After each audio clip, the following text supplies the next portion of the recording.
names of the individuals who were found deceased have not been released. In sports, high school football state quarterfinal action from Friday night, the South Central Calhoun Titans fall and conclude their season, losing at Van Meter 10-6. The Titans finished their season 10-1 on the year and claimed a district championship. Algona cruised past Greene County 48-15 to earn a trip to the state semifinals. Algona coach Andy Jacobson was a guest on the Hy-Vee Fort Dodge Coaches Corner show on Sunday 99.7 Saturday, and had this to say about his team's win. Just really happy for our kids and being able to spend another week with them and continue to work to get better. Algona improves their record to 11-0 on the season. Greene County finishes at 9-2. To hear the full interview with Coach Jacobson from Algona, go to our website, yourfortdodge.com. For KVFD from the Jerry Sheeter Newsroom, I'm Rob Jones. Here's the AM 1400 KVFD weatherology forecast. We'll see a few scattered flurries at times here for this afternoon, with a blend of clouds and sunshine developing and temperatures holding rather steady. Winds out of the northwest at 10 to 20 miles per hour, gusting as high as 30. And then for tonight, mostly clear skies, a low near 1 above. By Tuesday, sunshine high around 22 degrees. From the Weatherology Weather Center, I'm meteorologist Jennifer Wojcicki. Currently, it's 16. PrEP is HIV prevention in the palm of your hand. One pill, once a day, can lower your chances of getting HIV. PrEP provides a high level of protection against HIV when taken every day. While on PrEP, you should visit with your healthcare provider every 3 months. With Iowa TelePrep, you can do that on your schedule, on your terms, from wherever you're most comfortable. You'll visit with a pharmacist using a private, confidential app on your tablet, smartphone, or computer. And medications are delivered right to your home, quickly and privately. My PrEP keeps you healthy. My PrEP is peace of mind. My PrEP is safe, easy, and delivered. It's accessible, and it's confidential. My PrEP is affordable. It's freedom. My PrEP is responsible. Iowa TelePrep is here for you.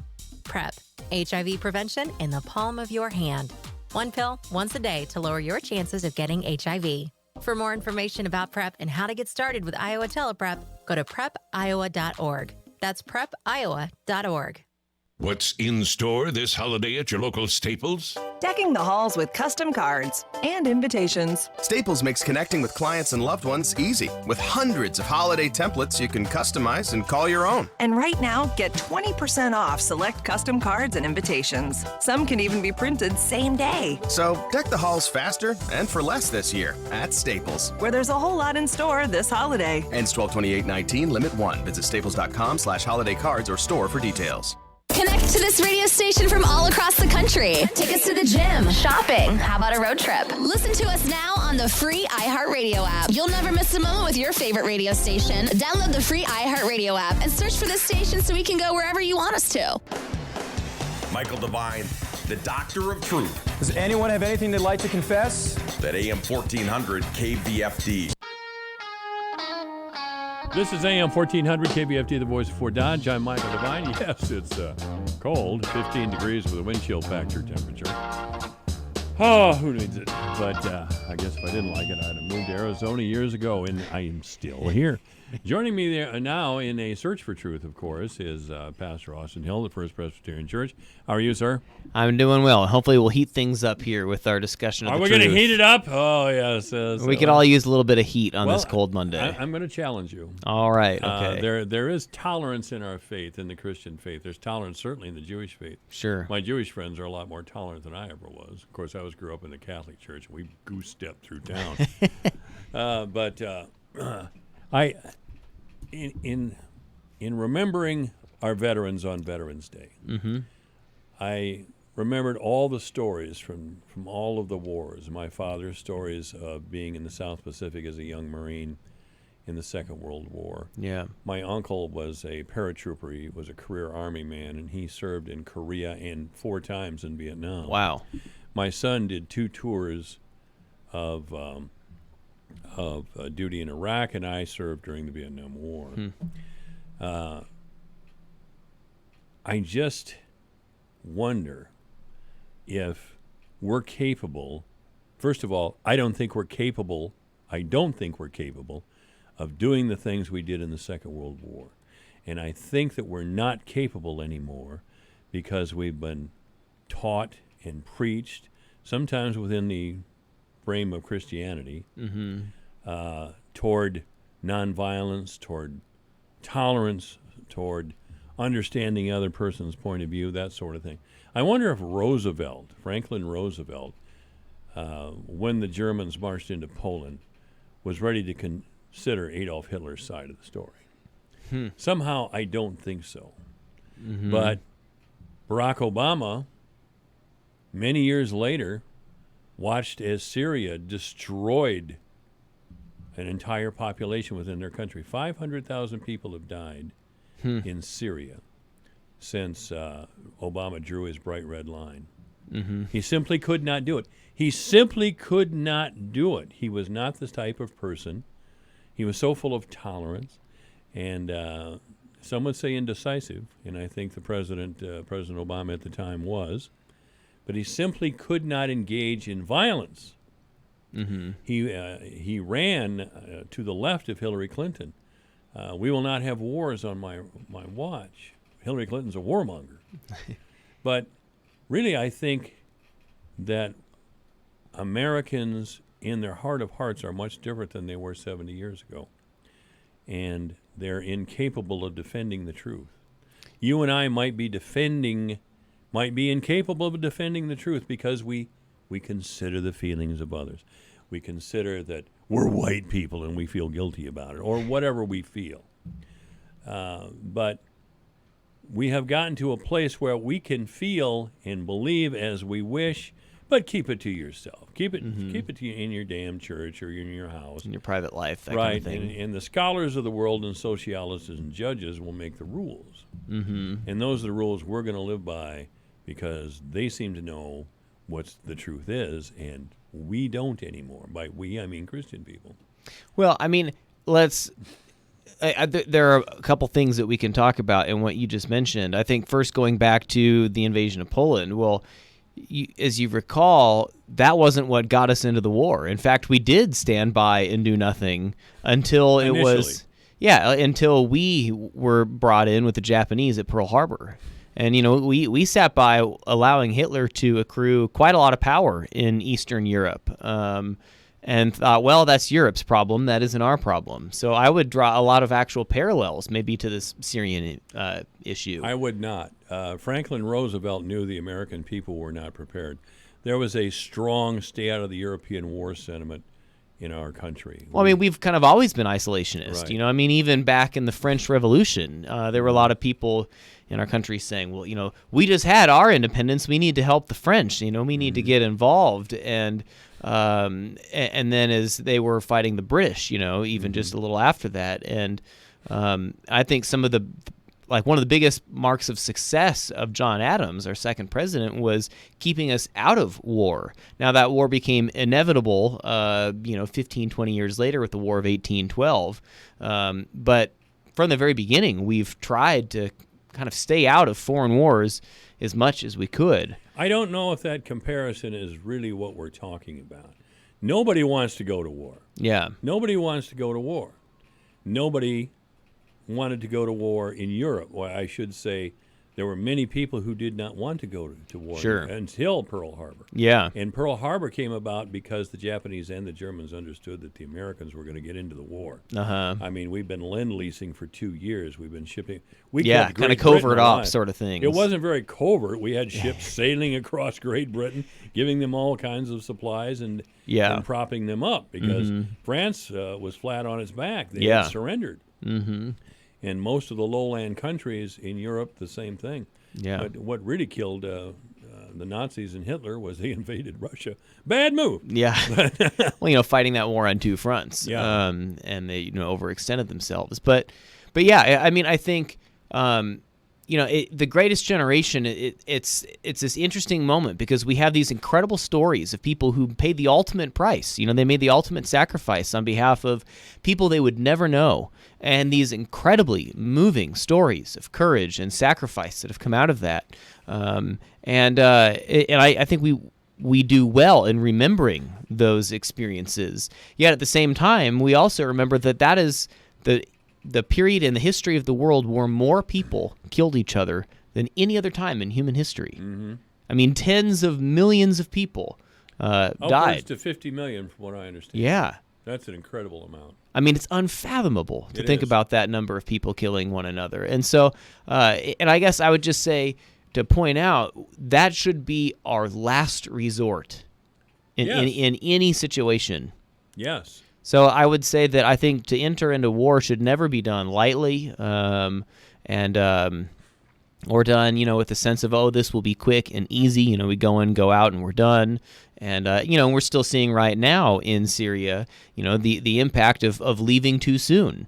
And so, to know that when we do get involved in these foreign engagements, never is it a quick and easy kind of thing.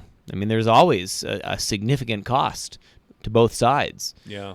Maybe we can get over this idea of invading a country, knocking the leader out of office, as we did with Saddam Hussein. Sure. And then we hung him, of course. Yeah. We didn't, but his enemies did. Yeah. I mean, we allowed it. We facilitated it. And then there will be peace and prosperity. I mean, we just have to work out these details. Like, how we have a democracy, just a little minor detail. Yeah, just a little minor detail, especially when you have two branches of the same religion who are convinced they hold the truth. Mm-hmm. And a real truth for them is if we let them, the other side, take over, they'll kill us. Well, and I think what we mistakenly did was we just assumed, well, if we just import a democracy, to a culture that didn't go through any of the same processes that we did to create our own democracies, that we decided to do, we just kind of assume, well, if they just have a democracy, then everything will work itself out. And that just fails to take into account what's actually happening in those places, and how you do that. And so I think some of that maybe is a lack of understanding of the truth, or an unwillingness to face the truth. That these issues might be more complicated. Yes, it is an unwillingness to face the truth, which is a weakness, Mm-hmm. a huge weakness to your spiritual character. Big Orange's decision to pull a few troops out of Turkey and Iraq has resulted in many people being executed in the Middle East. And the sight of American troops pulling out with our former allies, the Kurds, throwing vegetables at us and calling us cowards and liars, that's hard to get over. Yeah. That's hard to get out of my mind. And that's how you make big-time deals? That's the art of the deal? God! Well, and I think, we all have to be willing to pursue the truth, and but we've got to be willing to do it in love as best as we can. And what I really like about the approach of some of these New Testament letters that Paul is writing to these churches, almost every one of these churches that we have these letters to in the New Testament, they were churches in conflict. Say? Believe this if you wish? Well, he said, so long as you are able, work things out peaceably. And what I love about that is he says, so long as you are able. There's this understanding that we need to be gracious, but we need to speak the truth. And there might be times where that might still not be enough. That might not work. And so I do appreciate that he's a realist in that. And that he's inviting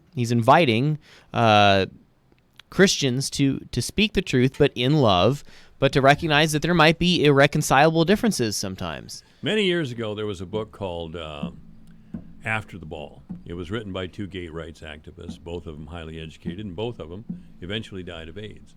But the subtitle of the book was How America Will Lose Its Fear of Gays.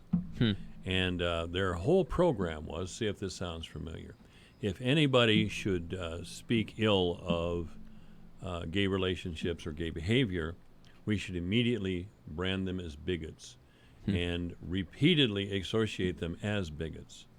And that includes churches. Mm-hmm. And regrettably, Pastor, some of the more liberal Protestant churches shriveled up and ran into a hole somewhere when they were called bigots. They would not stand up for their own faith. Mm-hmm. And that includes in the Presbyterian Church, and I'm sorry about that. Mm-hmm. I'm very sorry. I know you weren't there at the time, but I often thought this is clearly something that Christianity has declared outside the pale. for 2,000 years, gay relationships and gay marriage. Mm-hmm. And we can't stand for it. I mean, the Christian population, one by one, under the assault of many important people in our society, who keep, they never took them on. They never said, we're not bigots. Our position is the truth. And that's still true today. There's many churches, even in our town, who will shrink at the idea of saying our traditional position on gay relationships is the truth. And God favors our position, not yours. Well, I think there are many churches throughout the last 50 years that have taken a pretty significant stand on that issue. And within the Presbyterian Church, there's been significant division through that on that question. And, I remember.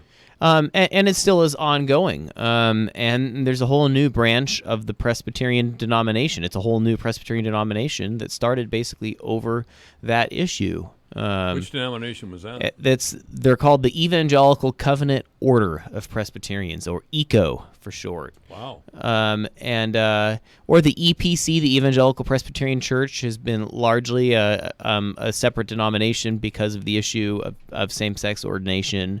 So there have been Presbyterians who've taken a stand on that, throughout the last 50, 60 years. I do think with that issue, I think you can still have strong beliefs, but at the same time, I think we are, as a church, called to welcome all people. Oh, I think so too.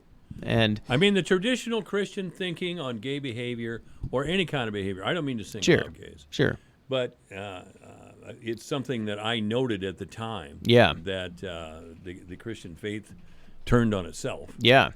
But our position, though, has always been love the sinner. Love the sinner and condemn the sin. We can't do that now. We have to love. Well, we've done. We've got, unfortunately, a pretty terrible track record of this as the church in a variety of things, not just on this issue. And we very frequently, whether it's on the right or the left, we conflate our political ideas with our faith. And if you are a Christian, you must be part of this political party, or you must endorse this particular political position. We do that kind of thing all the time. I wish that weren't the case. Well, I know, and we very frequently acquiesce to kind of the demands of certain special interest groups, and it's just fascinating that within the Christian church at large, this is bigger than just Presbyterians, but you've got almost a complete parity with the same trends that are happening in the secular world. You've got about the same sort of percentage of Christians who are in the right or on the left as you have outside of the church, and the same amount of Christians who are, one political group or another, or have various stances. And I think what that demonstrates is that we as Christians do not do a good job of letting our faith really challenge our core assumptions about things, that we are probably more closely identifying with some kind of cultural identity than actually the truth of Scripture. Well, if we cannot declare our faith the truth, I don't know what will sustain our soldiers. I don't know what the future is of Christianity, frankly. I've always thought that may be one of the big reasons why our churches aren't as full as they used to be. Well, we were touching on this last week a little bit. We were talking about one of these books that I've been reading called The Death of Politics. And in that book, there's a quote that in 2016, the Oxford Dictionary declared the word or phrase post-truth as the word of the year in 2016. Post-truth, I love that. And I think it just demonstrates that as a culture, we have kind of moved to a time of what would be called post-truth. That our default is my truth is not necessarily your truth. That's right. That's moral relativism. And moral relativists, especially from the cultural left, they want to strip us really of identity itself. But certainly they want to confuse us as to the truth. And, frankly, let's not forget Germany was a Christian country, a heavily Christian country. Yeah. And Lutheran ministers in Germany up to the Second World War and during the Second World War, a lot supported Hitler. And I think that demonstrates our propensity to twist truth, regardless of background or political or theological leaning. Now, the temptation is to hear that kind of thing and just to want to throw our hands in the air and say, well, I guess we'll just never get it right, and so who really cares? I don't think that's the answer.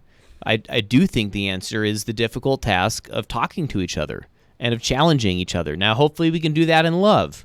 You know, we don't have to all agree, but maybe I don't have to be a jerk about it if you and I don't agree on something. But we do need to challenge one another and to call out truth and untruth as we see it. Well, I see a phrase out there quite often, right-wing Christian bigot. It's just assumed that Christians are right-wing bigoted people, which is an outrage. They've redefined the term bigotry. And, nobody challenges them. Well, there are some people, and I'm not just going to say on the right, but there are people in the church who can be, pretty, I guess, jerky. They can be jerks. They would be that way if they were in church or not. Well, yeah, I know. And I guess, that's a pretty fascinating thing in and of itself, that there are people that sometimes, I'm not going to name any names or anything, but come on. Yeah. I serve on committees not just in our local church, but in some other churches and kind of parachurch, kind of cross-church committees in our area. And sometimes there's some people where I wonder, have you been listening to the gospel at all for the last 40 years? And you get some people who care more about maintaining a church building than about having civil discourse with fellow Christians. Oh, yeah. Not to mention the neighbors who believe different things from them. There have been some meetings I go to where I'm visiting some church somewhere or something else, and, it's 8 o'clock at night, and I've got a 2-hour drive ahead of me, and, it's just another one of those nights that I'm not going to be at home. And someone, lays into me because, they think that they know better about, how the presbytery should be working or about how, a boiler should be paid for or something like that. And, I can take it and I go home. But, we often don't act very Christianly to one another, even as Christians in our churches. Of course. And that could be whether it's a conservative church or a liberal church. So I do think sometimes the secular culture's critiques of the church can be warranted. Now, that doesn't mean we just throw out what we stand for, but we do really need to be thinking about how do we talk to one another? How do we talk about one another? Well, here's a question I always had. What do you mean diversity is our strength? What do you mean diversity is our strength? Because it seems to me homogeneous communities work better together, are more solid. And how do you have a country with that phrase and moral relativism? We stand for nothing but tolerance for others, and we welcome all to our country. Well, I think if you sounds flat out stupid. But if you look at the witness of Scripture, I think Scripture actually gives us a good model for this. Okay. Why do we have 4 Gospels instead of 1? We have 4 that say different things about Jesus. Yes. And the Christian faith has held that in tension for 20 centuries. And in fact, there was a guy named Marcion back. Whoa! Yeah. You're going deep into the woods on me. Exactly. And I believe he was within the first couple centuries, maybe in the 200s. Don't quote me exactly on when that was. But this is before we had what we would call a canon. So before we have the books of the Bible that we have. And he wanted to, he didn't want a lot of the books of the Bible that we have. In fact, he didn't want really much of any of the Old Testament. He didn't want the New Testament book of James. And his reason was, well, those kind of contradict our understanding of Jesus, our understanding of God. So we don't need any of that stuff anymore. Well, he's right, of course. And, so he wanted to get rid of all of that. But the early church said, even though this is a varied witness of God, even though these kind of present different things, we want to include all of these because we think these all have something important to say about God's character. And that's why we have 4 different Gospels, Matthew, Mark, Luke, and John, that all say kind of different things. Others made attempts to harmonize the Gospel. There's a word, I'll look it up here in the break, but essentially instead of having 4 different gospels, they sought to just make one kind of mega gospel and kind of put it all together and fix all the kind of discrepancies. And then others in the church said, no, we need to keep these original accounts as they are and let people see these different accounts of Jesus and put that together. Let's go to the phones. This is AM 1400 KVFD. Good afternoon. You're on the air. Good afternoon. I was calling in to ask a question about the Pharisees and the Sadducees. Could you put them in modern day equivalents? Well, yeah. So just briefly speaking, the Pharisees and the Sadducees, they were people who were the really well-educated church leaders. They were Jews, and so they were more well-versed in Jewish theology and faith than just about anyone else. And Jesus really clashed with the Pharisees and the Sadducees because they often were people who were sort of the know-it-alls. You know, they thought they were better than the ordinary common folk. So I think in modern day, you know, to be honest, it could be us pastors, you know, us trained professionals who, you know, have done all the studying and seem to, you know, often claim we have a lot of the answers.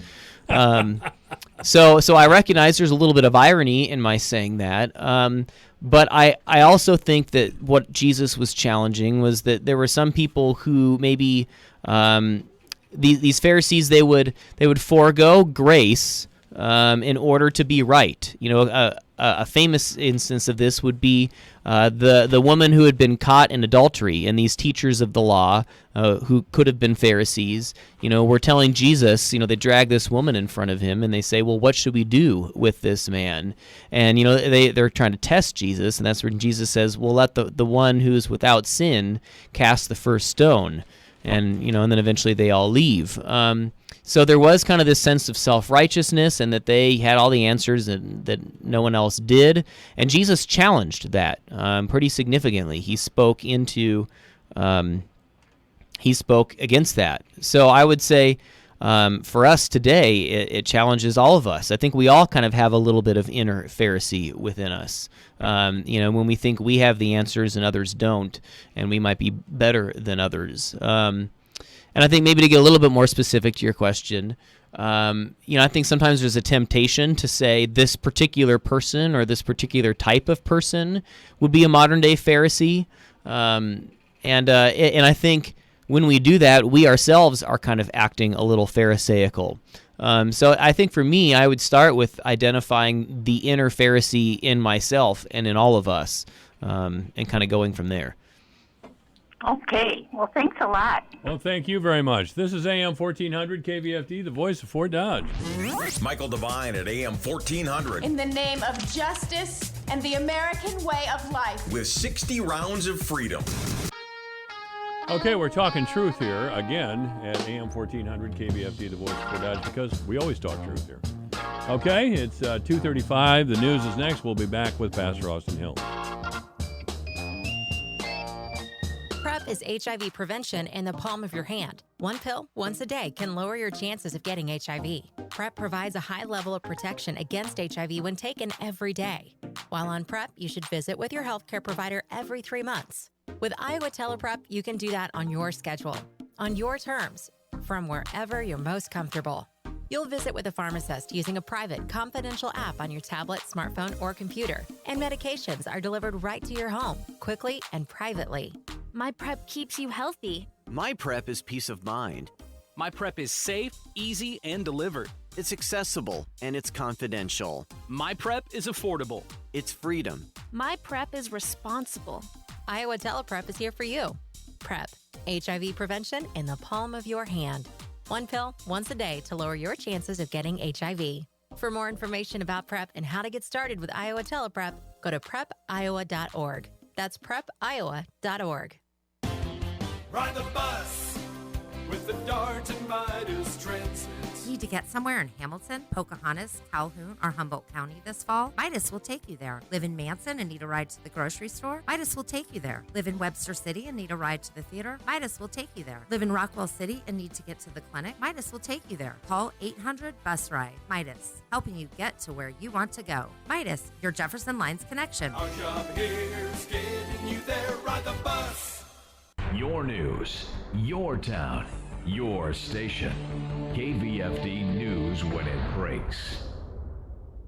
With your KVFD News Update, I'm Rob Jones. Temperatures are expected to plummet tonight into tomorrow with near-record cold temperatures expected. The low for tonight into tomorrow around 1 degree with wind chill values falling to around 10 below zero at times during that period. Snow is not expected, but do expect near-record cold temperatures. Democratic presidential candidate Kamala Harris was in Fort Dodge yesterday.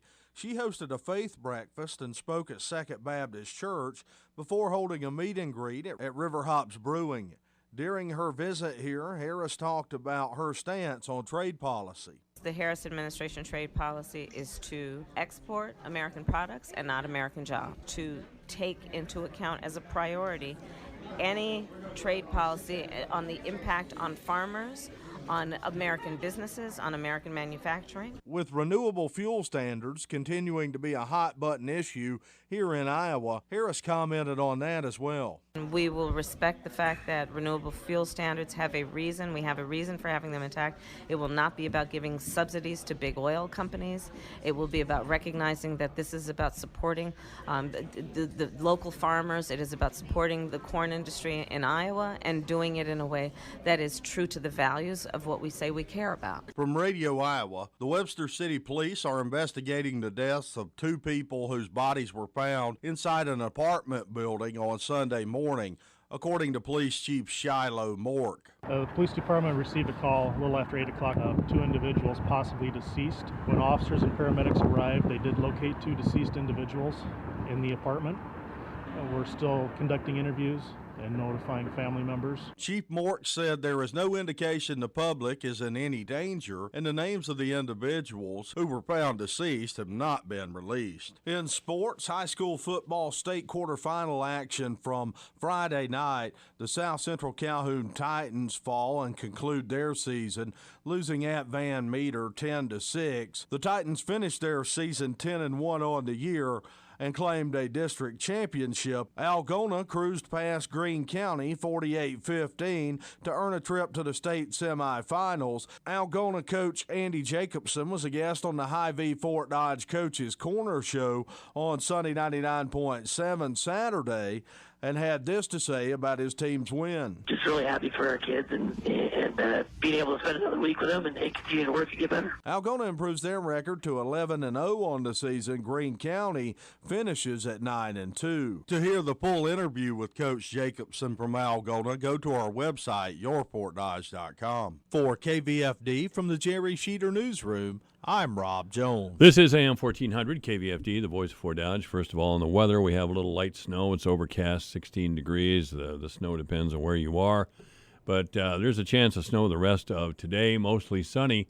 Our high maybe 19 degrees. Wind chill factor temperature around 0. It's just too early for this.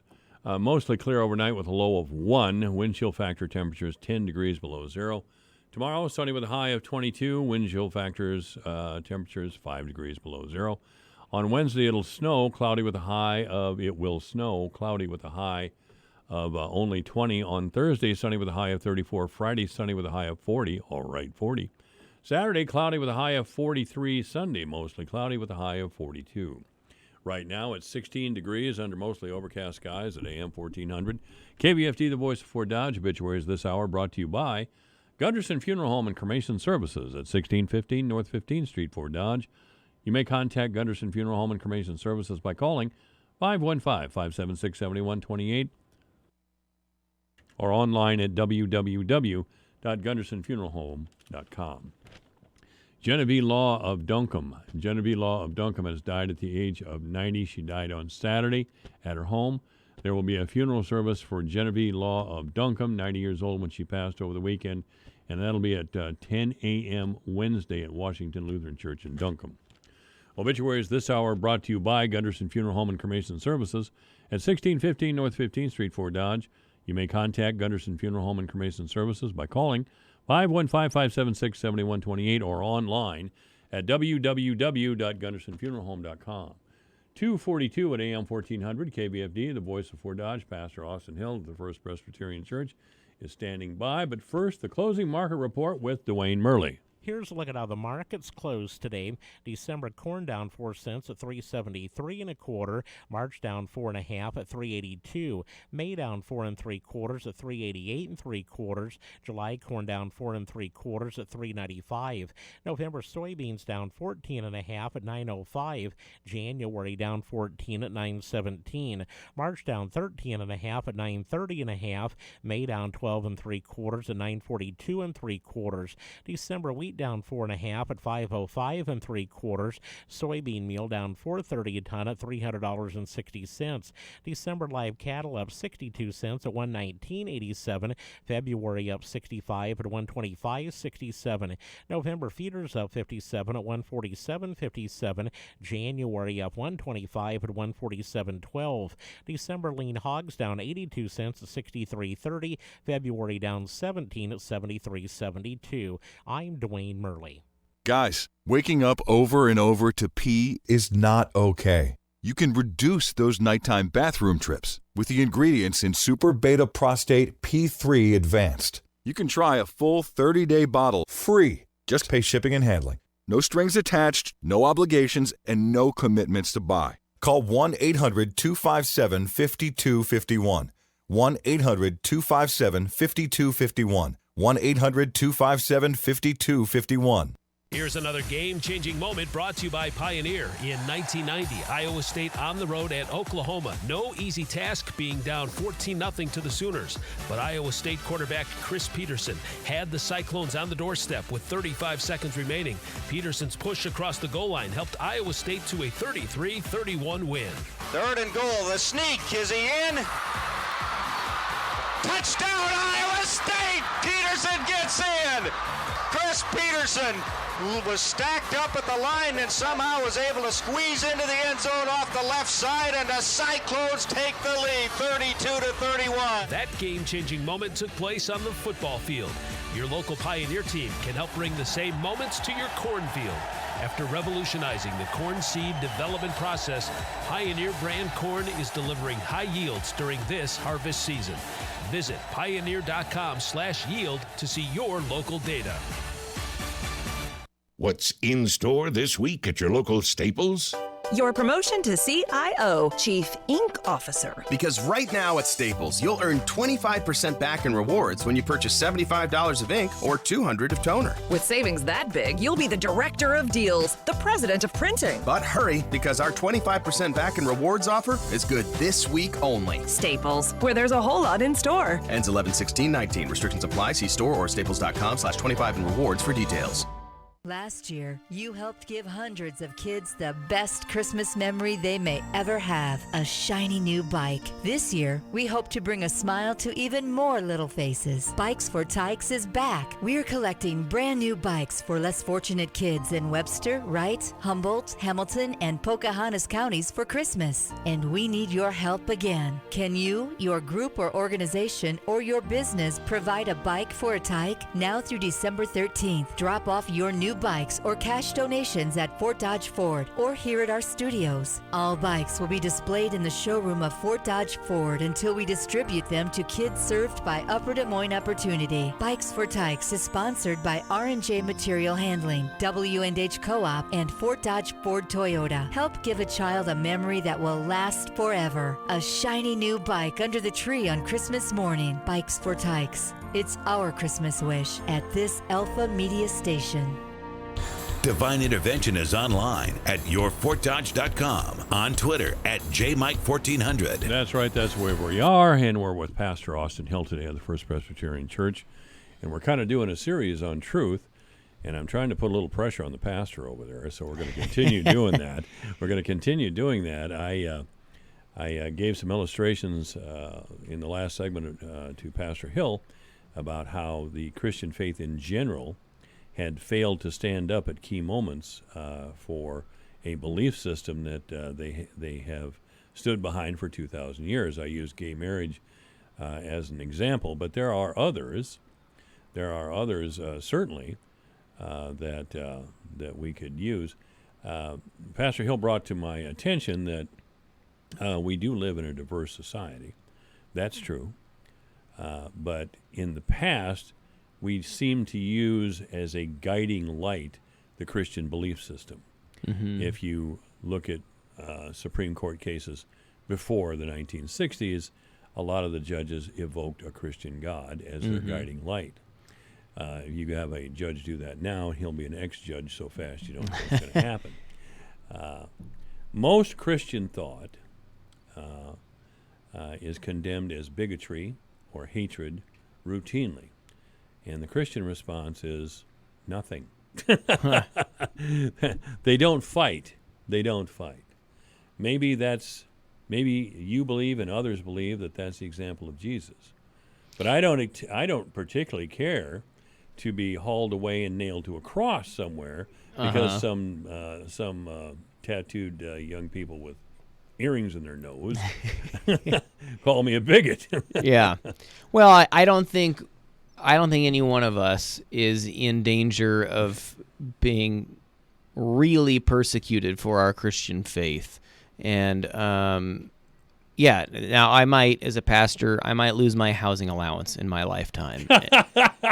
And, oh no, not that. And does that make me nervous? Yeah, I really appreciate my housing allowance, and that could be a whole segment on its own. What do you mean you might lose your housing allowance? Well, there's been discussion about revoking the ability of pastors to claim a housing allowance on their taxes. Sure. Because it's unconstitutional is the argument that's been made. It's anti-Christian. Is what it is. Because they're trying to get you to toe the line to control what you say. There's a group that I got to look up the facts on it, but there's some group that basically has been trying to get the Supreme Court to overturn housing allowances for clergy because it's not it's not available to atheists. Well, you're right, it isn't. But that is a long-term dream of the American left, of the Democratic Party especially, not to merely take away a housing allowance for Christian ministers who don't think their way. Mm-hmm. That isn't a form of thought control. I don't know what it is. But they want to get rid of the tax-exempt status for Christian churches. Yeah. Period. Sure. And I think there was a lot of... Christians seem to be sitting around going, oh, gosh, I hope that doesn't happen. Well, shut up. You're really not your father or grandfather, are you? Well, I think there is a recognition that our culture is just very different. It's very diverse today in ways that it used to not be. And you might say weak. Well, let's look at the Old Testament. We were talking in our last segment, what good is the Old Testament? I think it's very instructive when you look at the Israelites as the Assyrians came and invaded them and took over the whole northern half of the Israelite kingdom. And then eventually the Babylonians came and took over the southern kingdom. And the temple was destroyed. This was a catastrophic event for God's people because for Jews, God's presence was in that temple physically. I mean, this was the place on earth where God dwelt. And here comes Nebuchadnezzar, and he destroys the temple. Love that name. Yeah, I know. It's a mouthful. Try saying that after you've had a peanut butter sandwich.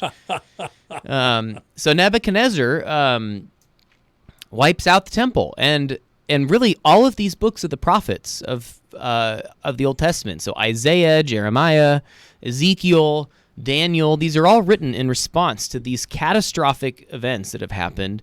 And the Israelites, they keep trying to cling to power. They keep trying to say, well, how can we go back to the way things were, where we were the ones in charge? We had the cultural capital, so to speak. And the prophets basically say there is no going back. You've got to find a way to worship God in Babylon. And the church of the 21st century is in Babylon. There is no going back to kind of the unanimity that was present before the internet, before air travel, and before people from all over the world could travel the world with the ease that we have today. I'm not celebrating and saying that where we are now is necessarily better than how it used to be or that it's worse. It is what it is. And much in the same way that Christians in the first century, they were not the dominant cultural force, much more so that is the case for Christians today. And I think sure, we can fight for some of those rights, and, I can resist. I can go picket and try to keep my housing allowance. And again, I love my housing allowance. But that's not the defining issue. I have to be willing to follow Jesus whether I get a housing allowance or not. And as long as I have it, That's sure, right, you do. I'll take it. And, that's right. But do you see the housing allowance as part of an anti-Christian group that you should strongly push back against? I don't think the Christian way, even from the very beginning, has been pushing back against to gain power. I don't think that's what the early church did. No, it wasn't. And it was, as you just illustrated, it was Yeah. nearly the end of Christianity. Yeah. And yet, the times in Christian history where the church has thrived and grown the most have been the times where it was not the dominant cultural force. Right now, worldwide, the places in the world where Christianity is growing the most are places that are governed by non-Christian governments. The Christian nations, the Western world, Europe and North America, have been on decline, for the last 100 years. Oh, definitely. Meanwhile, the global South, so Africa, South America, Southeast Asia, these are places that have exploded in Christian growth. So much so that there are now churches in these places sending missionaries back to the United States and to Europe. I know some Catholic priests. There's such a shortage of Catholic priests that the thing to do now is recruit Catholic priests and even bishops from Africa. There's not enough. There's not enough candidates in this country. Exactly. To fulfill the need. And so I think what that demonstrates is the future for the church will not look the same for any of us. That means maybe some of our pastors will be coming, from other parts of the world where they have different accents, where they have a slightly different approach to their theology. Now, sure, they still believe Jesus is Lord. I don't mind that at all. But I do think that we're living in a different world. We are. I don't know what a Coptic Christian is. Mm-hmm. Do you? There are Christians in Egypt. Yes, they are. They used to be. Well, they've been persecuted extremely. In the last 20 years. Those horrendous videos of ISIS beheading Christians, those were Coptic Christians who were beheaded. Yes, they were. I don't know a whole lot about their theology, but I believe Coptic is referring to the region where they live, which is in Egypt, or kind of in that Sinai Peninsula kind of area. I think they have a different way of worshiping and maybe believe a little bit different than Western Christians do, which is fine. I mean, they're Christians. Mm-hmm. Well, the point I'm getting to is we do have ISIS and other groups like that. Yeah. Who believe who believe, frankly, in genocide. Yeah. And I think we should definitely do what we can to stop that. But I also, going back to the example of the New Testament church, I mean, this is when people were being fed to the lions, tortured for their faith. And their response was not to pick up weapons and go fight their persecutors. Their response was to care for and feed and heal everyone they could, even those who didn't agree with them. I used to bring this up to Pastor Grinberg, mm-hmm. A great man over at St. Olaf Lutheran Church. He's since moved to Algona, and he always had problems with the Catholic concept of a righteous war, mm-hmm. and the Christian warrior. Yeah, and that imagery carried a lot of men to the Second World War. Yeah. Do you believe there's such a thing as a righteous war in Christianity? I do think, when I think of the Second World War, I think the people who were on the Allied forces were fighting. But that one was so easy. I mean, Hitler was pure evil. But we had conscientious objectors even then. Of course we did. And I don't think that they all were just, flaming hippies. I think some of them had real issue with war. And there's actually that Mel Gibson movie, Hacksaw Ridge, I believe, about Andrew Garfield. And he went into the war as a medic. And I think we resonate with that because we see the power in that here's someone who's still, they're not a conscientious objector because, they're scared and they don't want to risk their life or anything like that. They were principled. If they were scared, that's a normal reaction to war. Certainly, completely. You would hope so. And he came and risked his life. Now, I haven't seen the movie, and I don't know, if he ultimately dies or not. But he put his life on the line by marching into battle without a gun. Mm-hmm. And if that isn't a clear picture of the kind of love that Jesus lived in his ministry here, I don't know what is. There were plenty of Christian men also who did pick up a gun and prayed to kill the enemy so they could go home. Were they wrong? That is a good question. One, I've never been on the front line, so just... I'm not asking you from personal experience. I'm asking you as a Christian minister. I think to defend those who cannot defend themselves is a righteous calling. And that's what I would say that was in that instance. Now, I don't think anyone should be seeking to kill for the sake of killing the enemy because we just don't like the enemy. And I know that this is where it gets really messy because a lot of how we motivate people is by, painting terrible pictures of the enemy. Well, a lot of the soldiers, because of the things that they saw, hated the enemy. Yeah, well, and you have to. I mean, how can you not pull that trigger if you're thinking of this person that's in the crosshair as a brother, as a son, as a fiancé, as a husband? I mean, that can destroy you. If you're thinking about the humanity in the person behind that crosshair, I mean, you almost have to separate yourself from that. You can't survive that. That is just such a horrible position to be in, which I think is just all the more reason that here we are on Veterans Day today. We have to be so thankful for the sacrifice that these people have made and continue to make. And not just a sacrifice of one's life, but a sacrifice of being in that position to make those gut-wrenching, horrible decisions that no one relishes having to make. That no one seeks to make, out of the joy of being in that situation. So is the man that kills and hopes to kill, is he righteous? I don't think we should hope to kill. And that's maybe where we have to depend on God's grace. I think we can reluctantly, I think to say this is something that must be done to defend those who are not able to defend themselves or who've already lost their rights and privileges. But I don't think we should ever celebrate death or killing. Soldiers have prayed to God to be able to kill. And I think that's okay.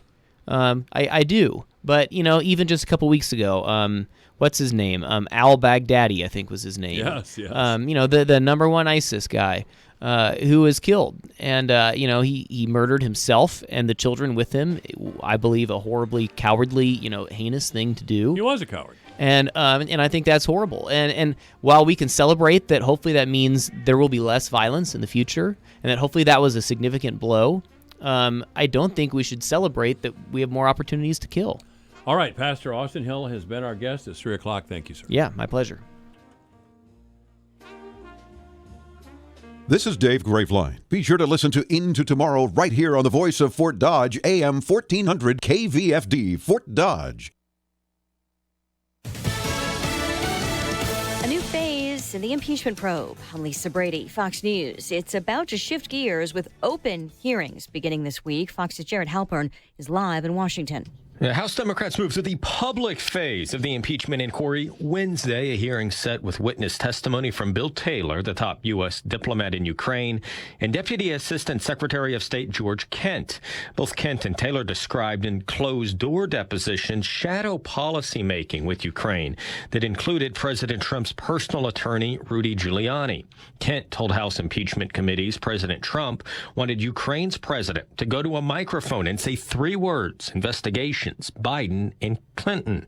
Friday, House committees will publicly question Marie Yovanovitch, the former U.S. ambassador to Ukraine, who says she was a victim of a smear campaign by Giuliani. Lisa. Thanks, Jared. Well, President Trump calling it the impeachment scam in tweets earlier today before honoring veterans in New York, likening the city's towering spirit of strength to theirs. That spirit has helped our fighters defeat tyrants, conquer fascism, vanquish communism, and face down terrorism. The president helping to kick off New York's centennial Veterans Day parade. Vice President Mike Pence leading the annual tributes at Arlington National Cemetery. Every veteran of the armed forces of the United States is a hero to the American people. Also laying a wreath at the tomb of the unknown soldier. An early blast of winter from the Rocky Mountains to northern New England. Parts of Indiana, Michigan, and Vermont could get a foot of snow. followed by possible record cold. As far south as the Texas Gulf Coast could drop below freezing. Mixed finish on Wall Street as the numbers settle. Looks like a new record close for the Dow, up about 13 points, with the S&P and the NASDAQ slipping today. America is listening to Fox News. 'Twas the holiday season, and in your garage, a brand new John Deere. That's not a mirage. With neighbors admiring your shiny new ride, it's your year for a Deere to fill you with pride. So if additional offers are what you desire, see our low rates before they expire. Now start up your engines and drive out of sight. New John Deere equipment for all, and to all a good night. Make it your year for a Deere. See your John Deere dealer today to discover more amazing deals and attractive financing offers. Finding great candidates to hire can be like, well, trying to find a needle in a haystack, but not with ZipRecruiter. Its powerful technology actively finds and invites qualified candidates to apply to your job. So while other companies might deliver a lot of hay, ZipRecruiter finds you the needle in the haystack. See why 4 out of 5 employers who post a job on ZipRecruiter get a quality candidate within the first day. Try ZipRecruiter for free at ZipRecruiter.com/free. That's ZipRecruiter.com/free. Cards closing a section of California's Venice Beach over the weekend as medical waste and needles washed up on shore. Sunday morning, people spotted more than 100 orange tubes, needles, and lancets, which are used to prick fingers for blood samples, on the shore in Venice. LA County lifeguard Captain Julio Rodriguez says they typically find 1 or 2 pieces of medical waste like needles on the beach, but not this many. It is not clear how they got to shore. From the drift pattern in the area, it looks like they did drift in. Either they were dumped off a boat, thrown off the end of the pier, or it's possible that it could have flushed out through a storm drain system. The LA County Public Health Department is investigating where the medical waste came from. Jessica Rosenthal, Fox News. Cholesterol levels are dropping in the U.S. a few years after a change in treatment guidelines. In addition to the level of bad cholesterol, doctors are supposed to take other risk factors like diabetes into account before urging medication. Researchers in Alabama examining the records of people taking cholesterol-lowering medication say more diabetics, for instance, are getting treatment, but they caution other high-risk groups still need more care. A former NFL player dies young. Former Michigan State Spartans All-American and Detroit Lions wide receiver Charles Rogers has died at the age of 38 from liver failure, according to former coaches of his at Saginaw High School, who told MLive.com that doctors had given Charles 30 days to live if he did not get a liver transplant. Rogers' former football coach at Saginaw, Don Durrett, said he spoke to Charles this past weekend and said, quote, he was going to the Lord. The second overall pick in the 2003 draft, Rogers' pro career was cut short by injuries and drug problems. He played only 15 games for the Lions over 3 years after he'd caught 27 touchdowns in just 2 seasons at Michigan State. Fox's Jared Max. Rogers is survived by his 8 children. I'm Lisa Brady. This is Fox News. Your news, your town, your station. KVFD News when it breaks. With your KVFD News update, I'm Rob Jones. Temperatures are expected to plummet tonight into tomorrow with near-record cold temperatures expected. The low for tonight into tomorrow around 1 degree with wind chill values falling to around 10 below zero at times during that period. Snow is not expected, but do expect near-record cold temperatures. Democratic presidential candidate Kamala Harris was in Fort Dodge yesterday. She hosted a faith breakfast and spoke at Second Baptist Church before holding a meet and greet at River Hops Brewing. During her visit here, Harris talked about her stance on trade policy. The Harris administration trade policy is to export American products and not American jobs, to take into account as a priority any trade policy on the impact on farmers, on American businesses, on American manufacturing. With renewable fuel standards continuing to be a hot-button issue here in Iowa, Harris commented on that as well. We will respect the fact that renewable fuel standards have a reason. We have a reason for having them intact. It will not be about giving subsidies to big oil companies. It will be about recognizing that this is about supporting the local farmers. It is about supporting the corn industry in Iowa and doing it in a way that is true to the values of what we say we care about. From Radio Iowa, the Webster City Police are investigating the deaths of 2 people whose bodies were found inside an apartment building on Sunday morning, according to Police Chief Shiloh Mork. The police department received a call a little after 8 o'clock of 2 individuals possibly deceased. When officers and paramedics arrived, they did locate 2 deceased individuals in the apartment.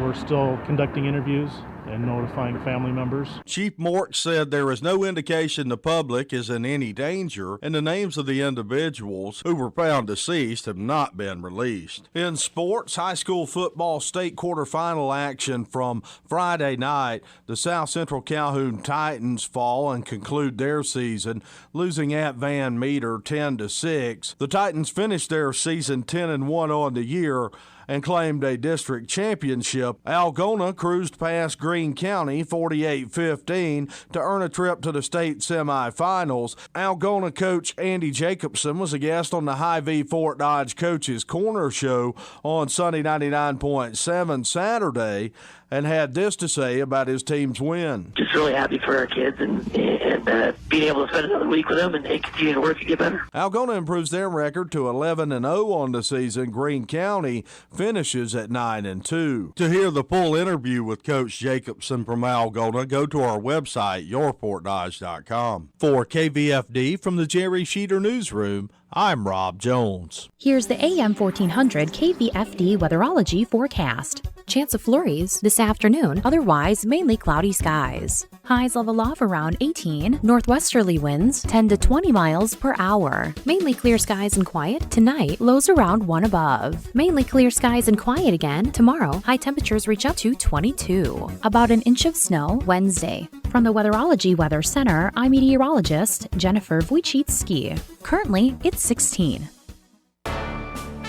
We are the land of the free because of the brave. Alpha Media and Graham Tire want to thank our local military men and women for their service. Our Wall of the Brave is currently displayed at Graham Tire of Fort Dodge. We invite you to stop out to Graham Tire and sign the wall as a show of support for our military. This special veterans promotion is sponsored by Graham Tire of Fort Dodge, Farm Nutrients, Advanced Heating and Cooling, River Valley Winery and Orchards, the Co-op Bar and Grill, and Alpha Media Fort Dodge. You wouldn't use an 18-wheeler to teach your son how to drive. It's too big. And you wouldn't take a family road trip in his toy car. It's too small. But using the Mercedes-Benz Metris cargo van to run your business? Just right. Only the Metris can haul, stow, and tow more than any other van in its class. It has the maneuverability to get through the toughest jobs and fits in your garage, too. And now with 0% financing, it's built around your budget. Because if you can't picture your son behind the wheel of a monster truck or squeezing your family inside a 2-seat convertible, we don't blame you. The only thing you need to picture is where the Metris can take your business. The Mercedes-Benz Metris. With 0% financing and starting at $26,570, it's just right. Mercedes-Benz. Vans. Born to run. MSRP excludes all options, taxes, title, registration, transportation charge, and dealer prep fee. Options, bond availability, and actual dealer price may vary. See dealer for details about costs and terms. Only valid on 2018 or 2019 Mercedes-Benz Metris vans. Qualified commercial customers only. Offer valid through January 2nd, 2020. Michael Devine, the Doctor of Truth. Does anyone have anything they'd like to confess? That AM 1400 KVFD. This is AM 1400 KVFD, the voice of Fort Dodge. I'm Michael Devine. Of course, we're going to tell the truth, make it matter, and we're never going to be boring. Joining me in that effort again today is Dr. Dean Stanzel, an economist with Southern Methodist University and the O'Neill Center. Hi, Dean. Hi, Michael. How are you? Real good. Explain the O'Neill Center to us, please. The O'Neill Center for Global Markets and Freedom is in the Cox Business School at SMU in Dallas, and it was set up by one of our alums, William O'Neill, who is the founder of Investors Business Daily newspaper. And we study the impact of competitive market forces on freedom and prosperity in the global economy. Our website is o'neillcenter.org. That's spelled O-N-E-I-L. Now, the Economic Freedom of North America for 2019 has just been released, and yes, one of the co-authors you will see on my Facebook page is Dr. Dean Stanzel. So tell us about the Economic Freedom Report of North America 2019. Absolutely. Thanks for the opportunity. So this is the 15th edition, by the way. About 30 years ago, Milton Friedman and a bunch of other economists and policy people got together and decided that they wanted to come up with a way to measure essentially economic policies across areas so that you could use it in research to compare various hypotheses about the impact of policy. And anyhow, they took about 5 years and came up with something called the Economic Freedom of the World, which is a different thing that the one I'm with is an offshoot of that. But anyways, they measure in the countries, and that one comes out every year. It usually comes out in September. But then about 5 years later, they said, well, we could do this for the states as well, because policies vary within countries, of course. And so they came up with what they call the Economic Freedom of North America. The publisher is the Fraser Institute, a think tank up in Canada, which also does the country one. But I've been involved the last 6 years or so, I think it is. And so it just came out last week. And at the top was New Hampshire, Florida, Tennessee, Virginia, and Texas. And at the bottom was New York, West Virginia, Alaska, Vermont, and Oregon, with California not too much farther up the charts there. There's some surprises there. Alaska, certainly.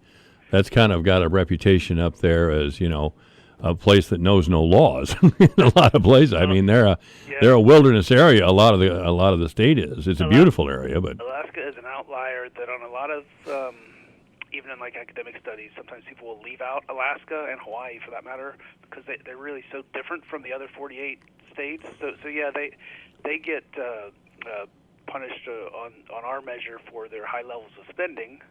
Now keep in mind that they get and they're ranked right at the top for taxes. So it's the spending and some of the labor market stuff. I can go into that in more detail here, but their residents every year, we've probably talked about this before, get a kind of a rebate check from all the oil revenue they bring in, which is essentially paid for by consumers of gas and oil across the world.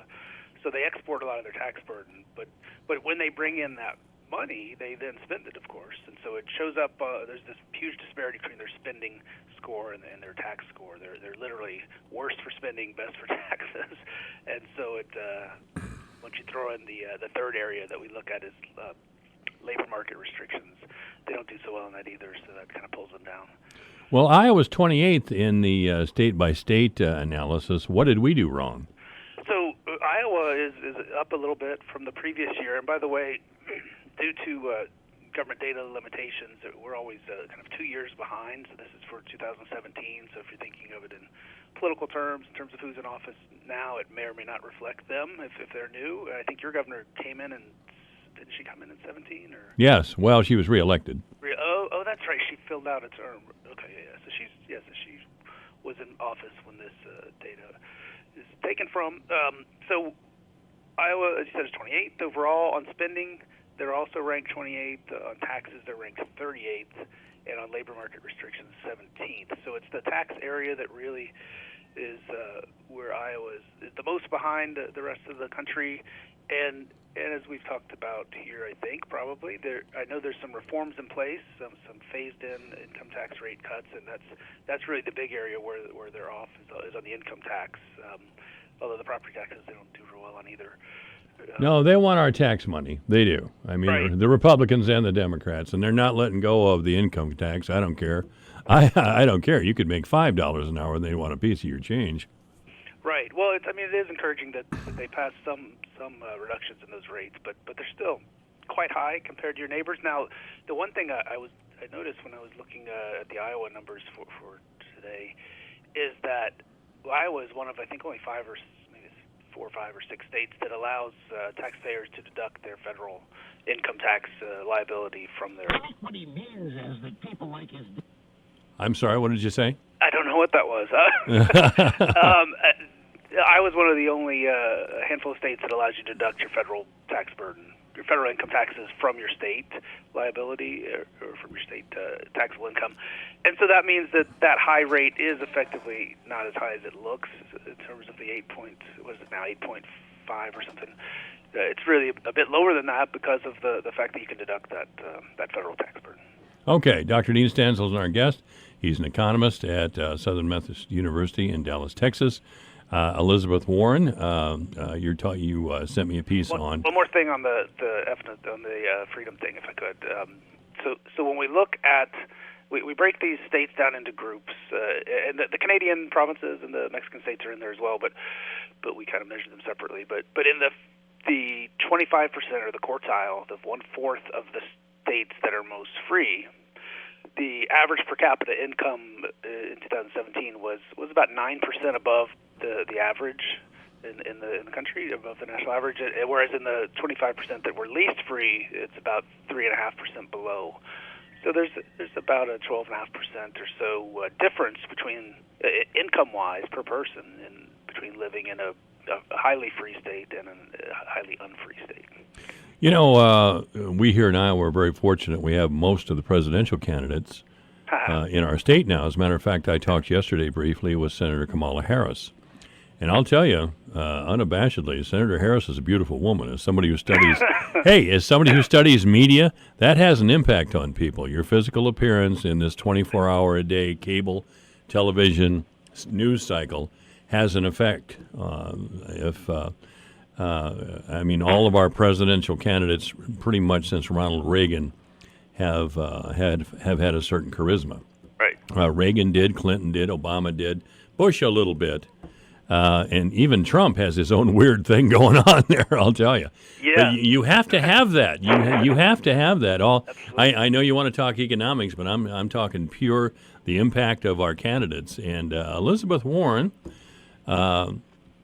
Elizabeth doesn't quite have that impact as some others did, and I don't want to go down this road to diminish Senator Warren, but she is still telling us that we have to wait to see what her plan is as far as Medicare and some of the other things. And she keeps inferring that only the billionaire class will be responsible for her Medicare for All and some other plans that she has. Is that really possible? No, definitely not. And you know, one of the things about some of the other candidates like Bernie and Andrew Yang is that they're actually being a little more honest about this in terms of pointing out the kind of the math behind it, that there's really no way to get all the stuff that Warren and Sanders himself and Yang want to do without raising taxes for people other than, in addition to just at the very top levels of income. And if you think about it, Dan Mitchell had a nice blog post the other day about how if you look at the countries over in Europe that have these big welfare states, and many of them, by the way, are fairly free in terms of their limited restrictions on business in terms of regulations, but the tax burden is enormous because they have these value-added taxes, which are essentially a sales tax that gets levied at every stage of production. It kind of cascades up, and it's kind of invisible because your producers are paying it. But that sort of tax, of course, tax on consumption, is borne by everyone. And so it's more burdensome to those with lower incomes, and that's the way they're able to have these big welfare states. And so essentially, what Warren and Sanders and some of these others are asking for is us to be more like these European social democracies. And you can't have it both ways. If you want the spending, you're going to have the taxes too. And she's selling a bill of goods that's just not legit. Well, I know a guy from Canada whose mother waited 6 months for hip surgery, but she got a bill for the whole thing for $30. That doesn't sound like a bad price for, I don't know, a week in the hospital and hip surgery. Yeah, but you know, and Wall Street Journal had this piece on Warren Care will make you wait and wait, and they had some numbers in there exactly from Canada about some of these waits, an average of 4 weeks for an ultrasound, 11 weeks for an MRI, 26 weeks for brain surgery, 39 weeks for joint surgery. Now, those are, I guess the brain surgery is pretty serious. The others are maybe more pain-related, but still, it's a burden upon the consumer or the patient, I guess in this case, that we typically don't have here with our system. Now, our system is more expensive if you think about the amount consumers are paying and even the amount that is being spent by the providers, But it's a trade-off that we've made, and it's not clear that what Warren is proposing is really going to be better in that regard, right? There's going to be these offsetting costs of longer waits and perhaps even lower quality service. Well, that could be, but it's a real question to ponder. Certainly, the lady that I just mentioned, if she lived here in the United States, would have got her hip surgery much quicker, and she wouldn't have been in pain off and on the 6 months that she had to wait. Right. But I bet any bill for hip surgery to an insurance company in this country would be more than $30. Sure, yeah, but that's the bill to the insurance company, and because of the way insurance works, that I would think that her out-of-pocket costs would not be enormous. I've never had hip surgery, so I don't know how that works, but presumably that's one of the things you're paying for with your premiums. So. Well, let's go to, first of all, we're talking with Dr. Dean Stanzel, an economist with Southern Methodist University. We're always going to hear from Daniel Miller when Dean Stanzel's on the air, and that's okay. He's an interesting. He's an interesting thinker, and he brings a lot of things to the table. He wrote this piece in International Liberty, didn't he? Yes, yeah, that's what I thought. His Dan Mitchell's blog, yeah. Dan Mitchell's blog, yeah. That is also on my Facebook page. Go to AM 1400 KVFD. And most of the things we're talking about here, most of the pieces that Dr. Stanzel sent me, if not all, I try to get them all on there.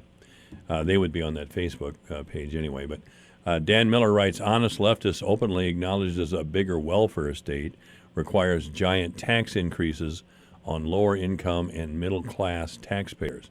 Do they require a big tax increase on upper class taxpayers?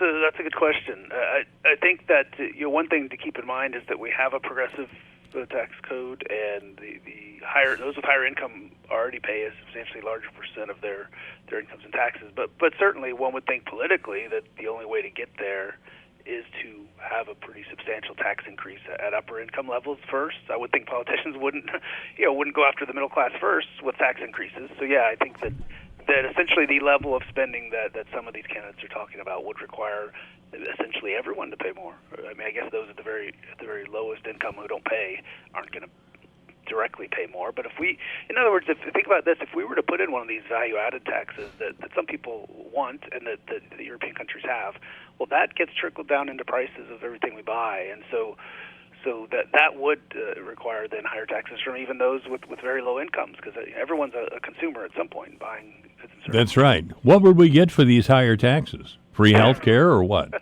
Well, if you ask Elizabeth Warren and Bernie Sanders and some of these other folks, you'd get free health care, you'd get free college, you'd get, what am I leaving out? A lot of free stuff. Maybe more free housing. I'm not up on their platforms other than the free healthcare and the free college. But ultimately, there are all sorts of problems with that moving to that sort of system, and others have tried doing it that way. And you get, as we mentioned just a minute ago, these long waits in the case of the healthcare, and in the case of higher ed. It's really hard to imagine how you could go from the system we have now where tuition is so high and just take away that revenue and say, okay, we're no longer going to collect tuition from the students, and all that money's coming from somewhere else, from the taxpayers, right? I mean, that's a huge sum. At some of these universities, and presumably maybe it wouldn't include the private ones, but at SMU, I think tuition's over $50,000 now, and it's just that's for 1 year. Yeah. So it's a huge dollar figure they're talking about here with the education, with the free college stuff, and of course on the healthcare side, it's huge as well.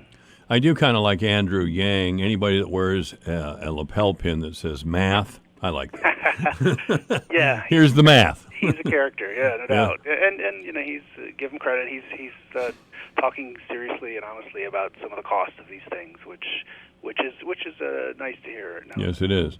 Dan Mitchell also, and I've read a lot of Dan Mitchell's posts over the years since you've been sending them fairly regularly, and one thing has come through: Dan does not like taxes at all. Is he an anti-tax libertarian?